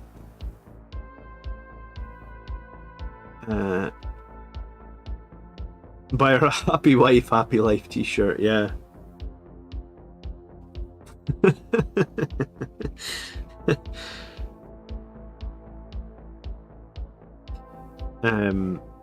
You've made me completely lose my train of thought. Dark Angels. When I played against Dark Angels, one of my tactics, I think this is a valid tactic, is use your Forlorn Fury or your Chapter Master reroll Death Company in the Assault Doctrine on their Terminators. Because, like, Chapter Master rerolls, you end up, like, if you've got a squad of Death Company with, like, 4 hammers, you end up with about 15 hammer hits. You only wound on 4. I know that's not great, but with any sort of little bit of luck, you probably make, like, you make them make 10 4-up saves. On average, they fail 4 or 5 of those. So you can kill a whole squad of like Deathwing Terminators, Deathwing Knights, etc. with a little squad of Death Company, and it can be a pretty good trade. Remember, the Death Company could have like another guy with a power sword as well, so if there's just 1 or 2 models left, maybe the power sword can also finish them off. You could also put some of your shooting in there to maybe just chip off a couple of wounds before you make the big charge. I feel like Deathwing or Dark Angels are strong. Like, I don't think they're not a strong chapter, but I feel like we've got enough damage to burst through like the transhuman. So at that point, it really just comes down to who can control the engagement, or like who gets to go first. And typically, Blood Angels armies will get to go first against Dark Angels, because if they're running Terminators, then they're generally only moving 5 inches, so just don't give them options to charge you, right? I mean, yes, they can bring down units in Deep Strike and try and charge, but like we've just been talking, Deep Strike charges are an unreliable mess. And Terminators, in tournaments, I think if a tournament you're relying on a 9-inch Deep Strike charge, your army's not actually that strong, because 9-inch Deep Strike charges are not reliable in the slightest. I have a question. Do people only run Volkite on Contemptors? I think the best way to run a Volkite Contemptor for Blood Angels would be to run one Volkite arm. So that would be like, it's called the Twin Volkite Culverin. So one Twin Volkite Culverin, put a combat weapon in the other arm. If you don't have the points, just use the Dreadnought combat weapon and put like a Stormbolter under it. If you've got a couple of points to finish up the list with, you can use the Chain Fist and like a multi-melta. And then if you've got the points, throw the Cyclone Missile Launcher on top. I think that's the best way to run it, because I don't think they're particularly strong for Blood Angels as just like the static weapon platform. They're okay, but if you're in a tournament with them armed like that, what's going to happen is the enemy he has a weakness at that point, right? And the weakness is if he ever gets into melee, he's got no real way of fighting out of melee. You'll just have 4 attacks. There'll just be 1 damage. You'll have no AP. Hasn't Manny won tournaments with Southern and Dark Angels? Yeah, I mean, I think so. But I guess, like I said, at the moment, any events I'm going to are much smaller events, local events, because of the age of my kids, and I just can't really travel away right now. So my experience at the moment is very limited, I guess. So I'm just playing against the players that are in my circle or in my meta, and I haven't been having that many problems with Dark Angels. And I mean, the list that I played at the tournament had like, I think I had about 25 Terminators, and then like a bunch of Speeders, and Samuel, and some attack bikes, and some of the, is it Black Knights on the bikes as well? So it seemed like a pretty all-round decent Dark Angels list. And I mean, he did beat me, but he picked a secondary that was invalid, so I think if we hadn't picked a secondary that was invalid, then I won the game basically. So yeah, I mean, I did lose, but if you get to pick a secondary that's not valid, then it kind of skews things. And I only lost by 10 points, and I think in the final turn he had 1 Terminator holding an objective, just 1 left. I'd charged him with Death Company, and if I'd killed that Terminator, I'd have won the game anyway. So it's like I'd have won the game anyway, and he had an invalid secondary. So, but I haven't played Dark Angels all that much this edition, to be brutally honest. But the times I have played them, like I've recognized, like their speeders are fast, they're good with their invulnerable saves. But I guess like usually when Blood Angels get in combat, we just chop shit up, right? And I guess if you are gonna, I've been saying for a while that Firstborn Librarian with the jump pack is really good. If you're going to play against Dark Angels, then that Firstborn Librarian with the jump pack is going to be really good if you just go, aha, your Terminators are null zoned. You've got no invulnerable save. I'm hitting you with Sanguinary Guard swords, they're -4. Good luck saving, you know, like 20 saves on 6s, because that's what you're going to have to do. And every 2 fails is going to be a dead Terminator. Like, you could chew through Deathwing Terminators pretty quickly like that, right?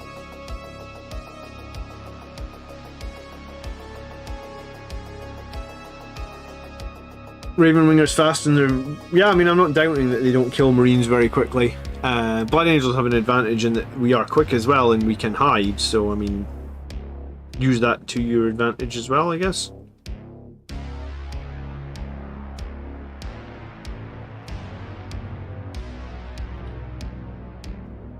I think I said in one of the videos that I made, at the last event I went to, a few people complained about playing me as a Blood Angels player, and it wasn't the way I played or anything. The reason they complained is they said, like, in turn 1, when they went first, I didn't leave them any targets on the board, right? There was like, there's nothing that they could shoot in my army. Everything is obscured, everything is hidden behind cover. There was nothing, so they basically had to play turn 1 and they got nothing out of it. And I feel like if you're not doing that as a Blood Angels player, you're essentially hurting yourself. And you should endeavour to do that in every game, right? Like, if you are going, you should deploy your forces almost like expecting to go second. If you go first, you should maybe jump out like your Forlorn Fury Death Company and trade for a unit.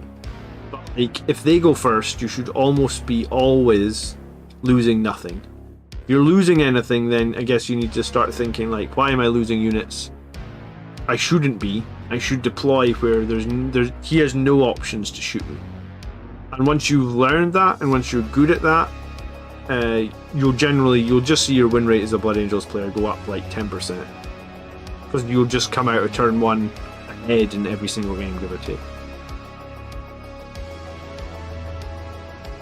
Andrew said he used the Null Zone Librarian tonight and he killed a Warlord with it. It's good advice. Yeah, I used it before a tournament against an Eldari player who had a shitload of jet bikes. And he paid like 2 CP to make all these jet bikes 3 up invulnerable save for the turn. And I was like, okay, cool. I'm just going to Null Zone and then kill all your bikes. And like, it demoralized him so much, he was just like, oh my god. I lost like 700 points of bikes. And I was like, sorry.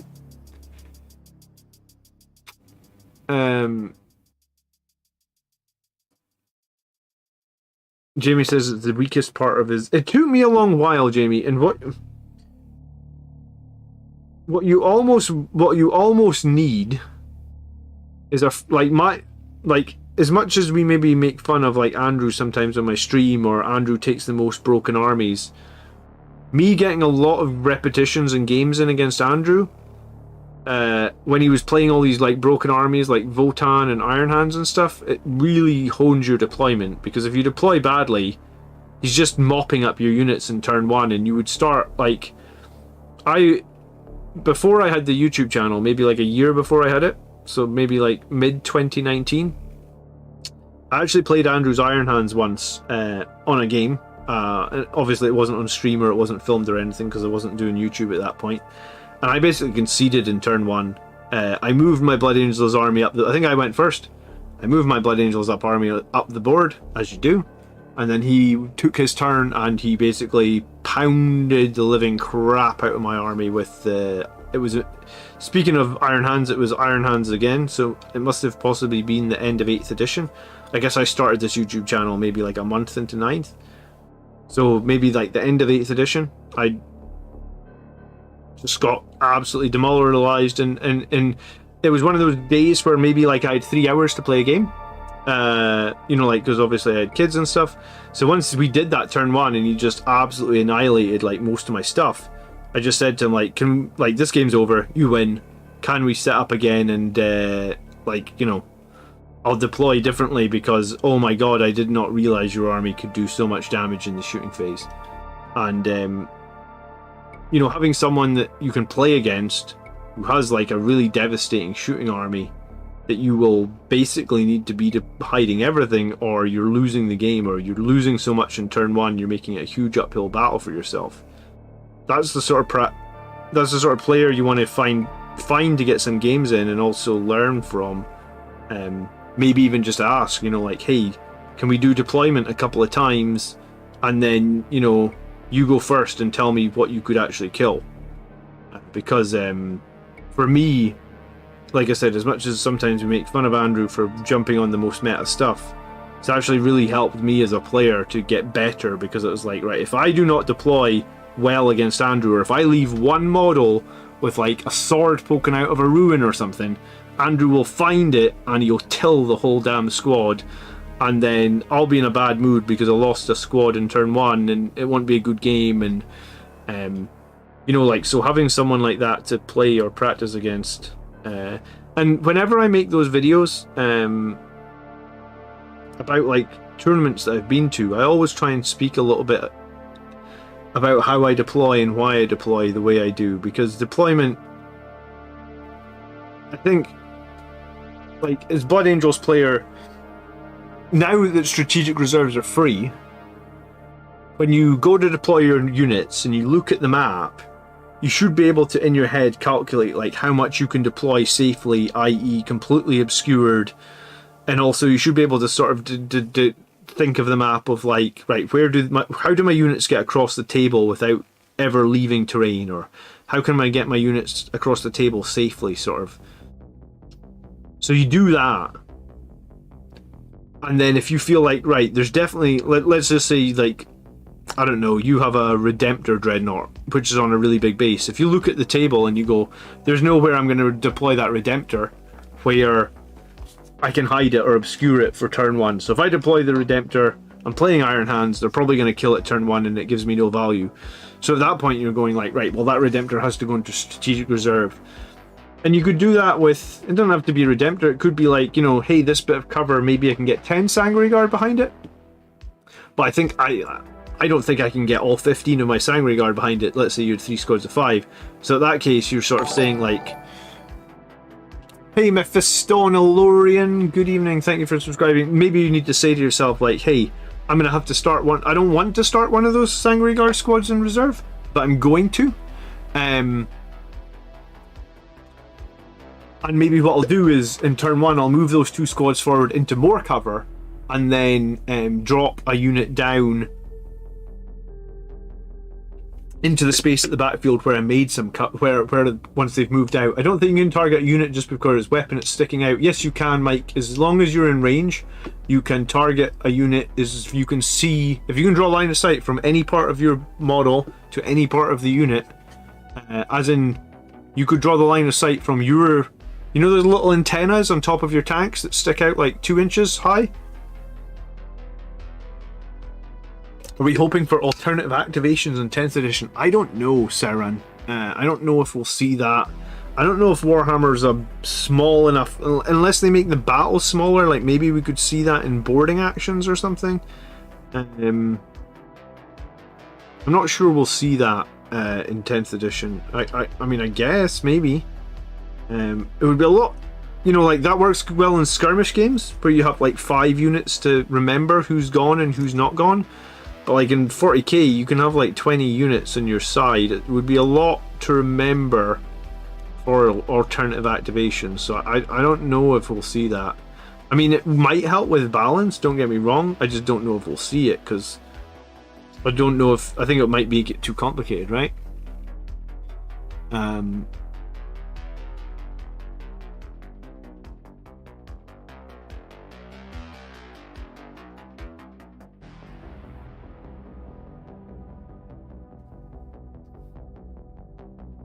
There is something else that can be quite janky with that line of sight rule, in that, like, let's say your unit has a tall guy at the front of it or something, and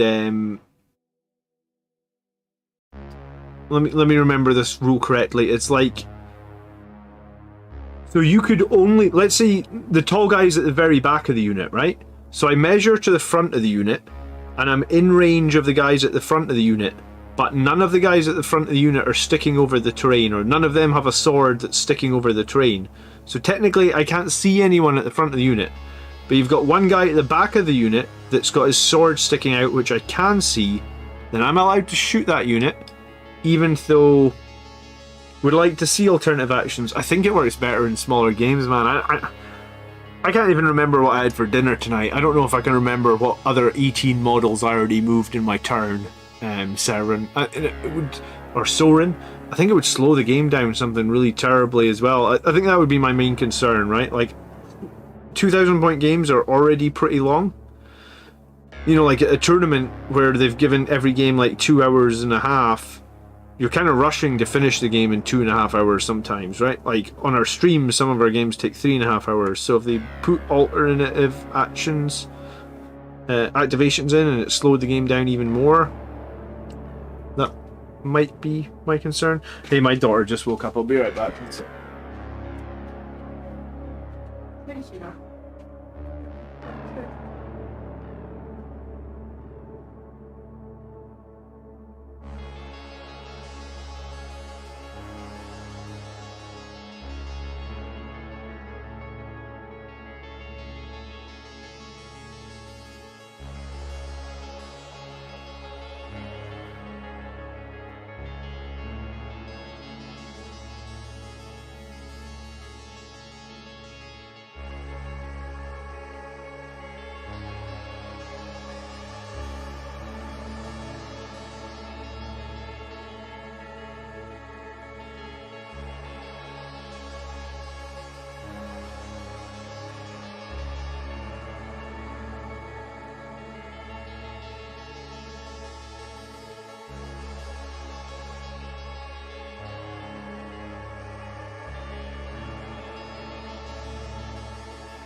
Yeah, sorry about that.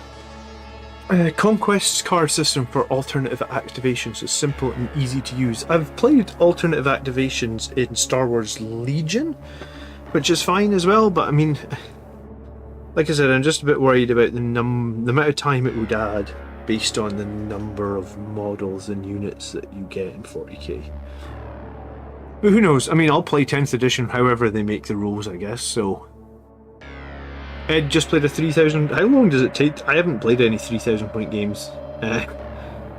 In... Not a single one in 8th or 9th. I guess that's what happens when you got family. You play 2,000 point games, and even that gets you... Even that, your wife's like, how long are you going to be? Unless you're running that White Scars list with Gilliman, 5-inch rerollable charges from Deep Strike. How are you getting a 5-inch rerollable charge? Tell me. What do White Scars have? How do they do that? I've never actually bought the White Scars Codex, so I'm not very familiar with it.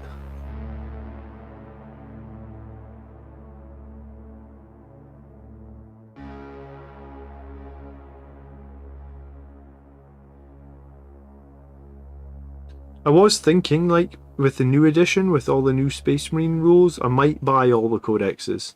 It's been a few years. Probably, I was going to say, it's been probably more than a few years. Maybe like a decade. Maybe like 3rd or 4th edition was maybe the last time that I bought all the codexes for Marines. But, you know your enemy is a thing. And now that I have the YouTube channel, it might let me make a few extra videos if I know all the codexes. So, I might buy them all. We'll see. Definitely a possibility.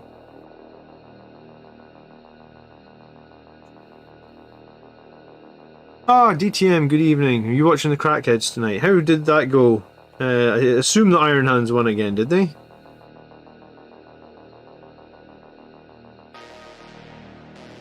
I've just been slowly putting a bit of paint. PC, hello, thank you so much for subscribing. A couple of new subscribers tonight, appreciate it, guys. And also thank you so much for the gifted subs as well that we got in tonight. I do really appreciate all the gifted subs and the memberships. Let me make this hobby of mine a reality, really.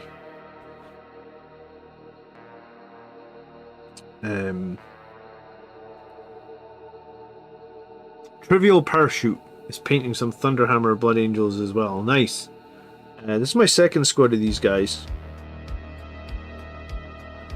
I'm excited about the new Terminators, though. I really want to see what they look like. I'm quite excited to see some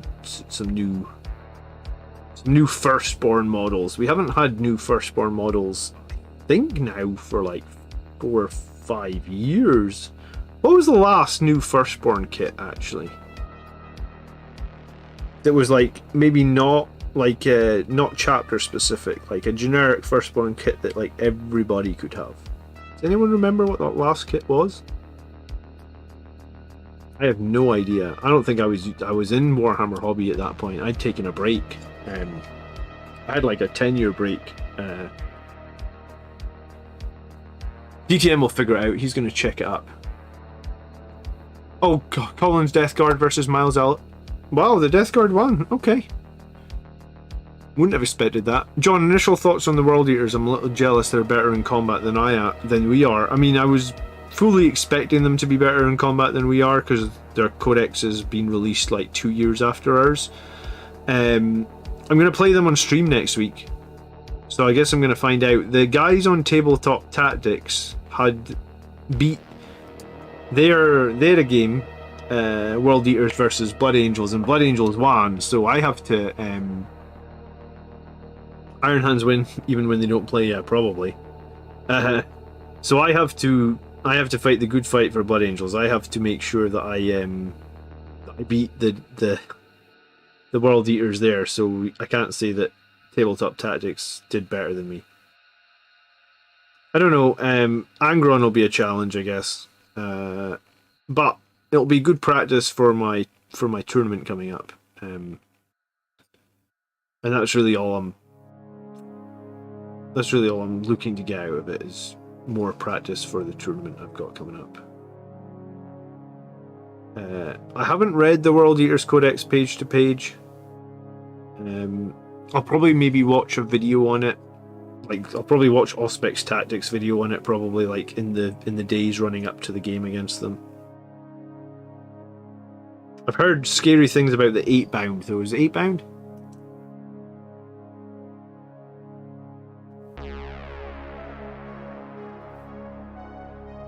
Pana says, hello, I don't think they'll make alternative activations, although I would like them to do it. It will mess up the branding of the game. I think it might make the game too slow. And like I said, the game's already quite long for bigger like 2,000 point battles is really like stretching it. Like if you went to an event, actually don't know if any events do more than 3 2,000 point games in a day. And if you've never played 3 2,000 point games in a day, dude, then my experience of that is it's brutal. It's tiring. It typically gives me a headache.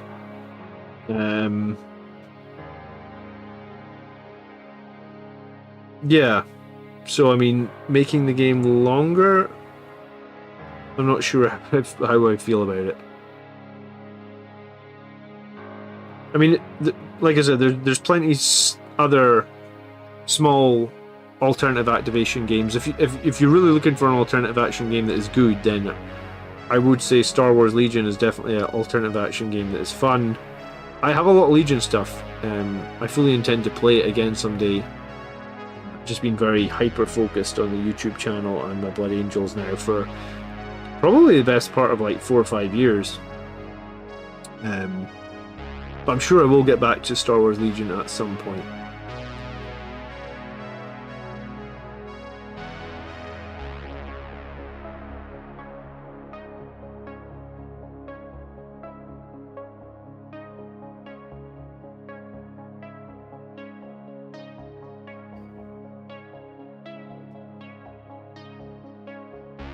Eightbound seemed to be a unit in the Codex that is kind of built around. Yeah, I mean, 11-inch pre-game move, fight on death, 6-inch heroic. Oh, I didn't realise they had a 6-inch heroic as well. That sounds cool.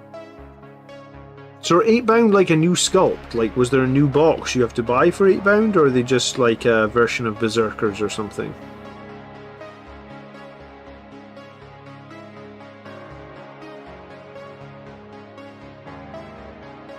I think it's cool that they're giving them more flavor, though. I'd love to see like in the future Blood Angels codexes, I'd love to see a bit more flavor into some of the units as well, you know? It does feel like they are pushing towards stuff having more flavor now, which I guess is cool.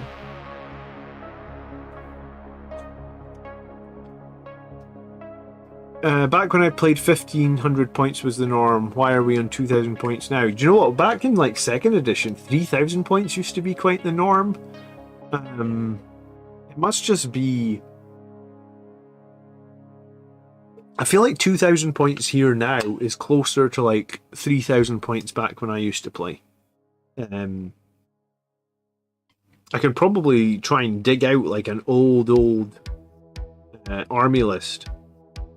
Potentially, maybe, and see how many more units a 3,000 point army used to have compared to 2,000 now.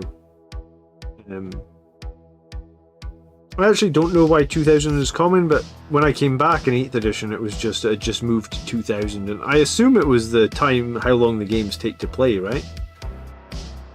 Like, I'd say that if you're playing casually and you're not rushing and you're having a bit of fun, 2,000 points takes 3 and 3.5 hours, so you get about 3 games in a day if that's your jam, I guess. If you're just looking for like to kill an afternoon and have fun and not be competitive, then I think 3.5 hours is a fine time for a game. I don't know. What do you think?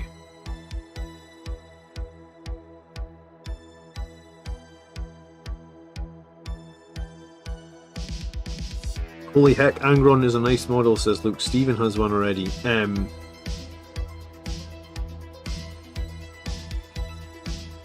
Yeah, I'd love to see some sort of new Blood Angels model that's big and exciting. I mean, if Games Workshop are out of ideas, they can contact me and I can give them the schematics for Roboto Gillonaut. And, you know, we could make him a reality.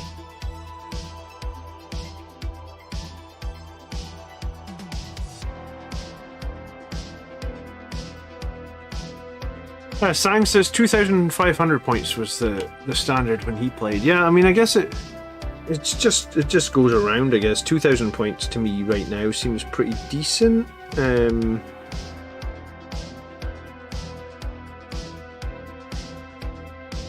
don't know. When I first came back, I was definitely disappointed but I think it was just because that like 3,000 points was like sort of epic warfare back in the earlier editions, but 2,000 feels like a good size. I feel like in those earlier editions, though, the games took forever, man. And I mean, that was fine when we were kids, I guess, but like as an adult, you can't afford to just be like, right, I'm gonna go have an 8-hour game of Warhammer.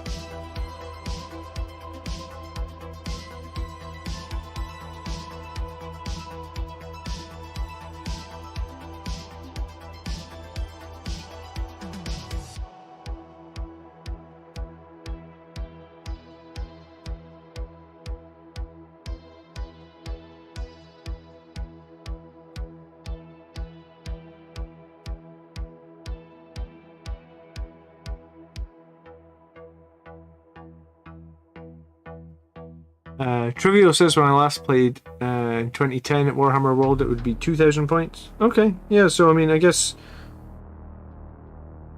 my break was from like 4th edition right through to 8th. So maybe it was a little bit more than 10. It probably was a little bit more than 10 years, to be honest. I'm fortunate that I didn't sell this army. I sold like a few armies that I had, but I didn't sell my Blood Angels. I guess I kept the favorite. An awesome big new Sanguinor. I mean, I'm all for a big new Sanguinor or a big new Blood Angels character. Because we don't have one, I've never really had the joy, because I only do one army, I've never really had the joy of painting something like that, so I'd definitely be excited to see some sort of big new character. I mean, I guess I get the joy of painting some Dreadnoughts and stuff, but I think a very Blood Angels heavy character would be, I think it would be a lot of fun. I don't know, I guess we'll see what happens with these rumors about like new other Primarchs returning to the battlefield of the 41st millennium. There's a lot of rumors at the moment that the Lion's going to be back. So if he's back, does that open the door for some more to return? Blood Angels are one of the most popular factions. So it would be a bit weird, like if all the other factions got like a special model and Blood Angels, you know, it's just like, well, your Primarch's dead, so you don't get anything. Well, yeah, we know the Primarch's dead, so give us something different. We should be able to get something that's big and like a army centerpiece, I guess, is what I'm looking for, I guess.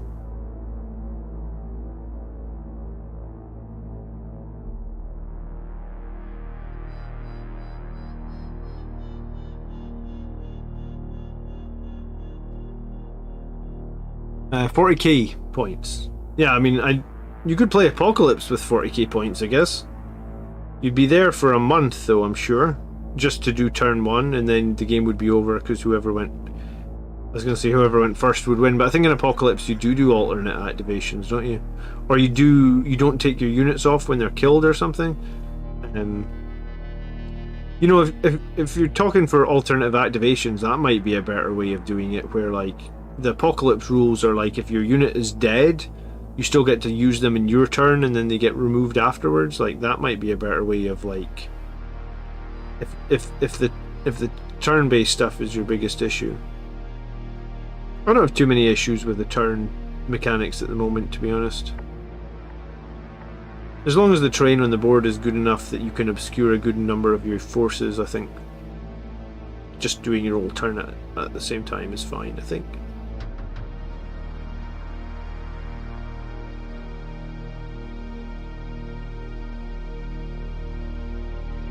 Best Blood Angels HQ for a 500 point game.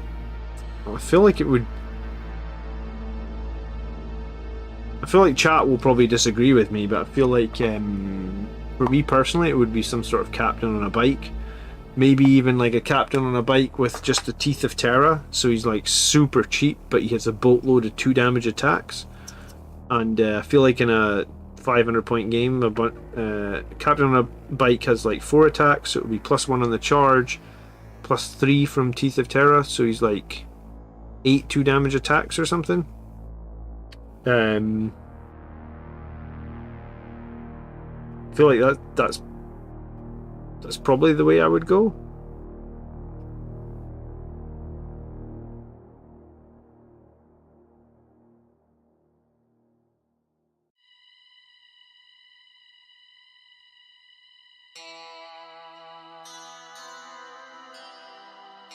What do people think? What's the best HQ? Librarian Dreadnought, man, is expensive though. Like, someone said Mephiston. I'd be more on board with Mephiston just because I feel like in a 500-point game, Librarian Dreadnought's eating up too many of your points. What is he at the moment? Like 140, 150 maybe? I think Mephiston's 125, and I think I could get on board with that.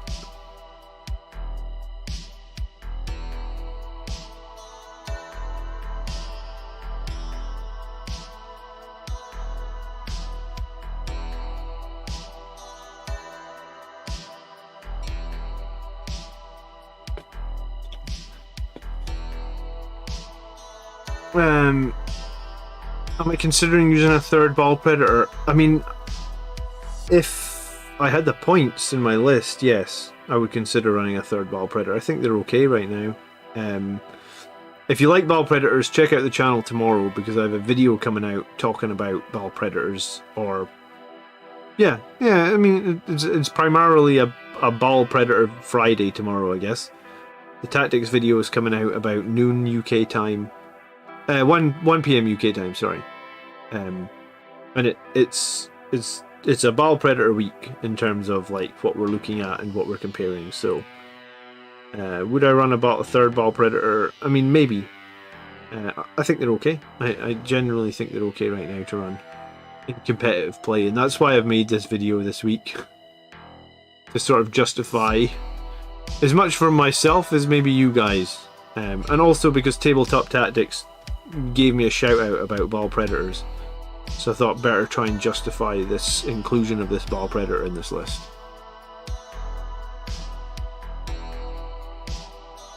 Wasn't last week's video about balls? I think last week's video was about like 5 units that I said you could consider right now, and while balls were on the list, I don't think I'd really done any maths or I'd really compared them to anything. So now they're compared to like a top meta choice, so you can decide. You'll know the numbers of the Ball Predator against the top meta choice, and you can make a decision based on that. So that was the idea, and also because I wanted to make a fun video, and I thought it would be fun. Sometimes, I mean, it is, I guess, like, it is my YouTube channel. If I think that I want to do this because 1, it'll be fun, and 2, it'll be informative, then I guess I'll do it. I do take suggestions though on the weekly videos, so if there's something that you guys desperately need me to compare or look at, there's a video ideas room on Discord.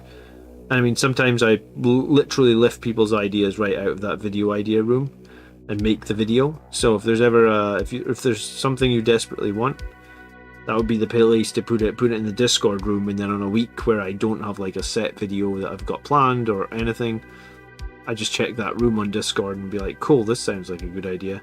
And if I do pick your video, I'll give you a shout out as well, because I mean, yeah, I've done that before as well.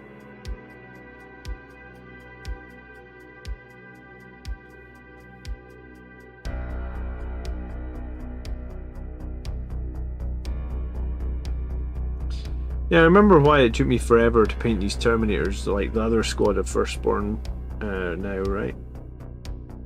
I feel like I've spent like 2 hours on them and I've done nothing.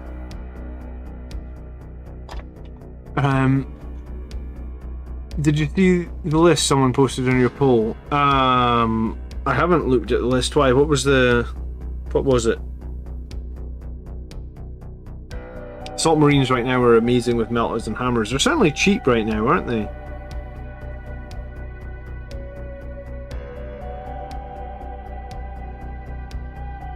I mean, a lot of people had jumped onto the Salt Marine meta before they got the, like, before the war gear had come down, like, so, like, people were thinking they were good before you could get, like, a couple of free Melta-Guns and a free Eviscerator or Thunderhammer.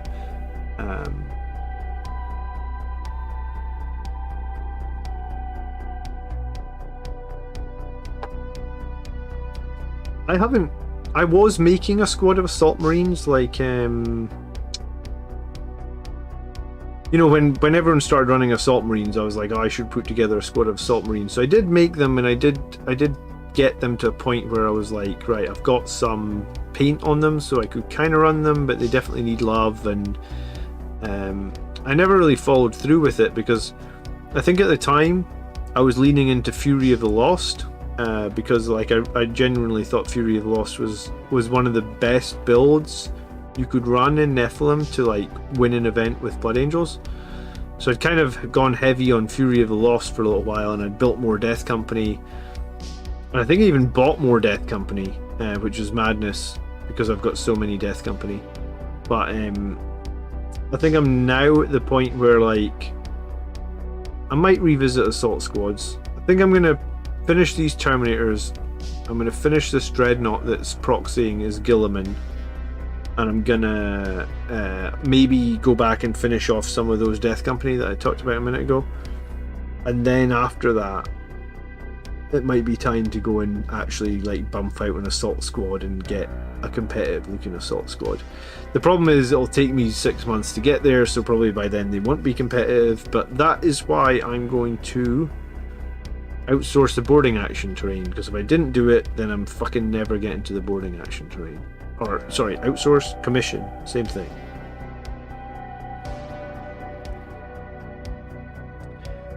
Three Storm Shield, Lightning Claw, Van Vet, Relic Terminators, Assault Terminators.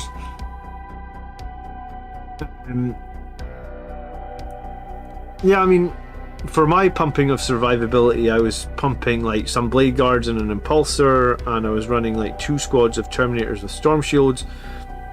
I am considering, and I don't have a lot of time before the event to test this out, but I was considering dropping 1 squad of Terminators for like a Lightning Claw Vanguard Veteran squad with maybe like a Thunderhammer Sergeant or something, because we've been seeing a few people submit lists with Vanguard Vets with Lightning Claws and saying like, hey, you know, we're getting a lot of value out of these Lightning Claws, or we're getting a lot of value out of the Vanguard Vets. And Vanguard Vets were good before Armor of Contempt came out, right? Like, they were a go-to unit for Blood Angels before AOC. So arguably with AOC gone, I've still not played Vanguard Vets since AOC is gone, but I was thinking that I might try them instead of the second squad of Terminators, because the problem with Terminators is you're trying to make deep strike charges, and I guess we can all agree that deep strike charges aren't reliable. I mean, we all know they're not reliable, but I mean, I guess like at tournament play and stuff, I hate trying to rely on deep strike charges. I feel like you never ever want to rely on a deep strike charge at a tournament, or you're probably not going to have the best event, right? Because deep strike charges are just bad in terms of reliability. Unless you've got the Canticle of Hate Chaplain, which I typically don't run, I guess.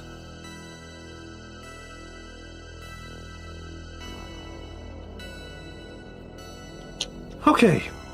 I still take 2x5 Death Company. Astaroth is now replacing Lamartis for me. So I still take 2x5 Death Company with Thunderhammers, Luke. But I don't take any Chaplain. I'm going to start them both obscured. Turn 1, I'm going to give one of them Furlong Fury.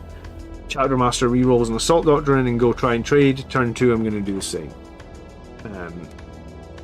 Sangre Guard going down to 30 points made Vanguard Vets less appealing. They did, but I mean, the reason you would take the Vanguard Vets is the 4-ups invulnerable saves, right? You're not really taking them for any other reason beyond the fact that they have a 4-up invuln save, I feel like.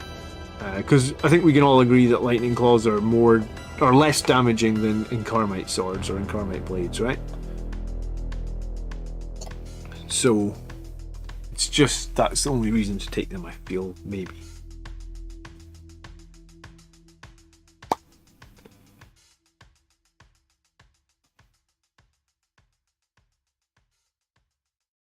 Interesting. Jim says,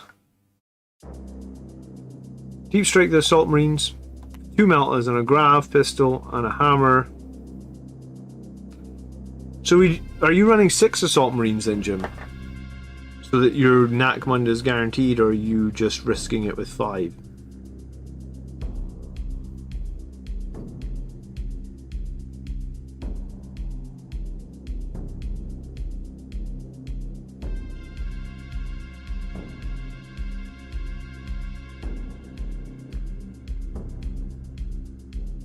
I noticed with the change of Voidsman, I was also considering, like, for my list, do I try and find a way to get 40 to try and find a way to fit 40 points of Voidsman in, because 40 points of Voidsman, they always seem to provide value for me in tight games, right? Like, it just opens up one more secondary. There's nothing bad about the Voidsman. In some ways, I suppose they're similar to your assault squads. They're just half the price. Yes, they don't have a good move, but you try and drop them behind cover, and then sometimes they can go into an objective. You're just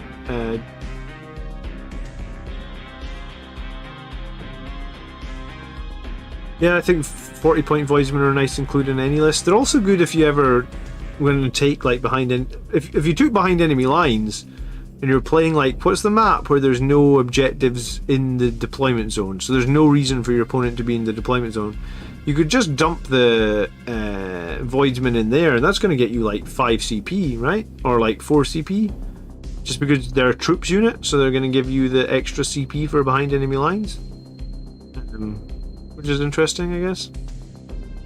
Alright, I'm gonna head off. It's 11:30. I normally stream till about midnight, but I want to shave before work in the morning and stuff, so I think I'm gonna call it there tonight. And I'm tired because I've not been sleeping well apparently this week. Yeah, please join the Discord if you haven't done it. There should be a link in the video description. Please hit like on the stream if you haven't done it, because we've got 45 people watching. We only got 33 likes. You cannot put the Voidsman inside a speeder anymore, but you can put them in strategic reserve for free, right? So if you want to bring them in from the edge of the board to score Nat1 data, it's very easy to do. And they're also on like 25mm bases, those Voidsmen. Those bases are tiny. Like, you can fit, well, for comparison, yeah. I think these old Terminators here are on 20. Are these 25s or 28s? But I mean, like, if you compare that, like, so that the Terminator's on the same size base as a Blade Guard. So you almost fit like 1, 2, 3 of these guys in. So like 2 Blade Guard veterans is the same footprint as the 5 Voidsmen, give or take. So like, if you're trying to sneak a couple of guys into the corner of the board, they have to be really on point with their screening. It can be very easy to sneak a couple of guys in. I just commissioned some Voidsmen, so I'm actually using Tempest Scions as my Voidsman. I think it'll be a cool looking conversion, we'll see. I'm going to make a video as soon as Mike sent me them, so I'm going to make a video as soon as I get them and unbox them from Mike, so you guys can see what they look like.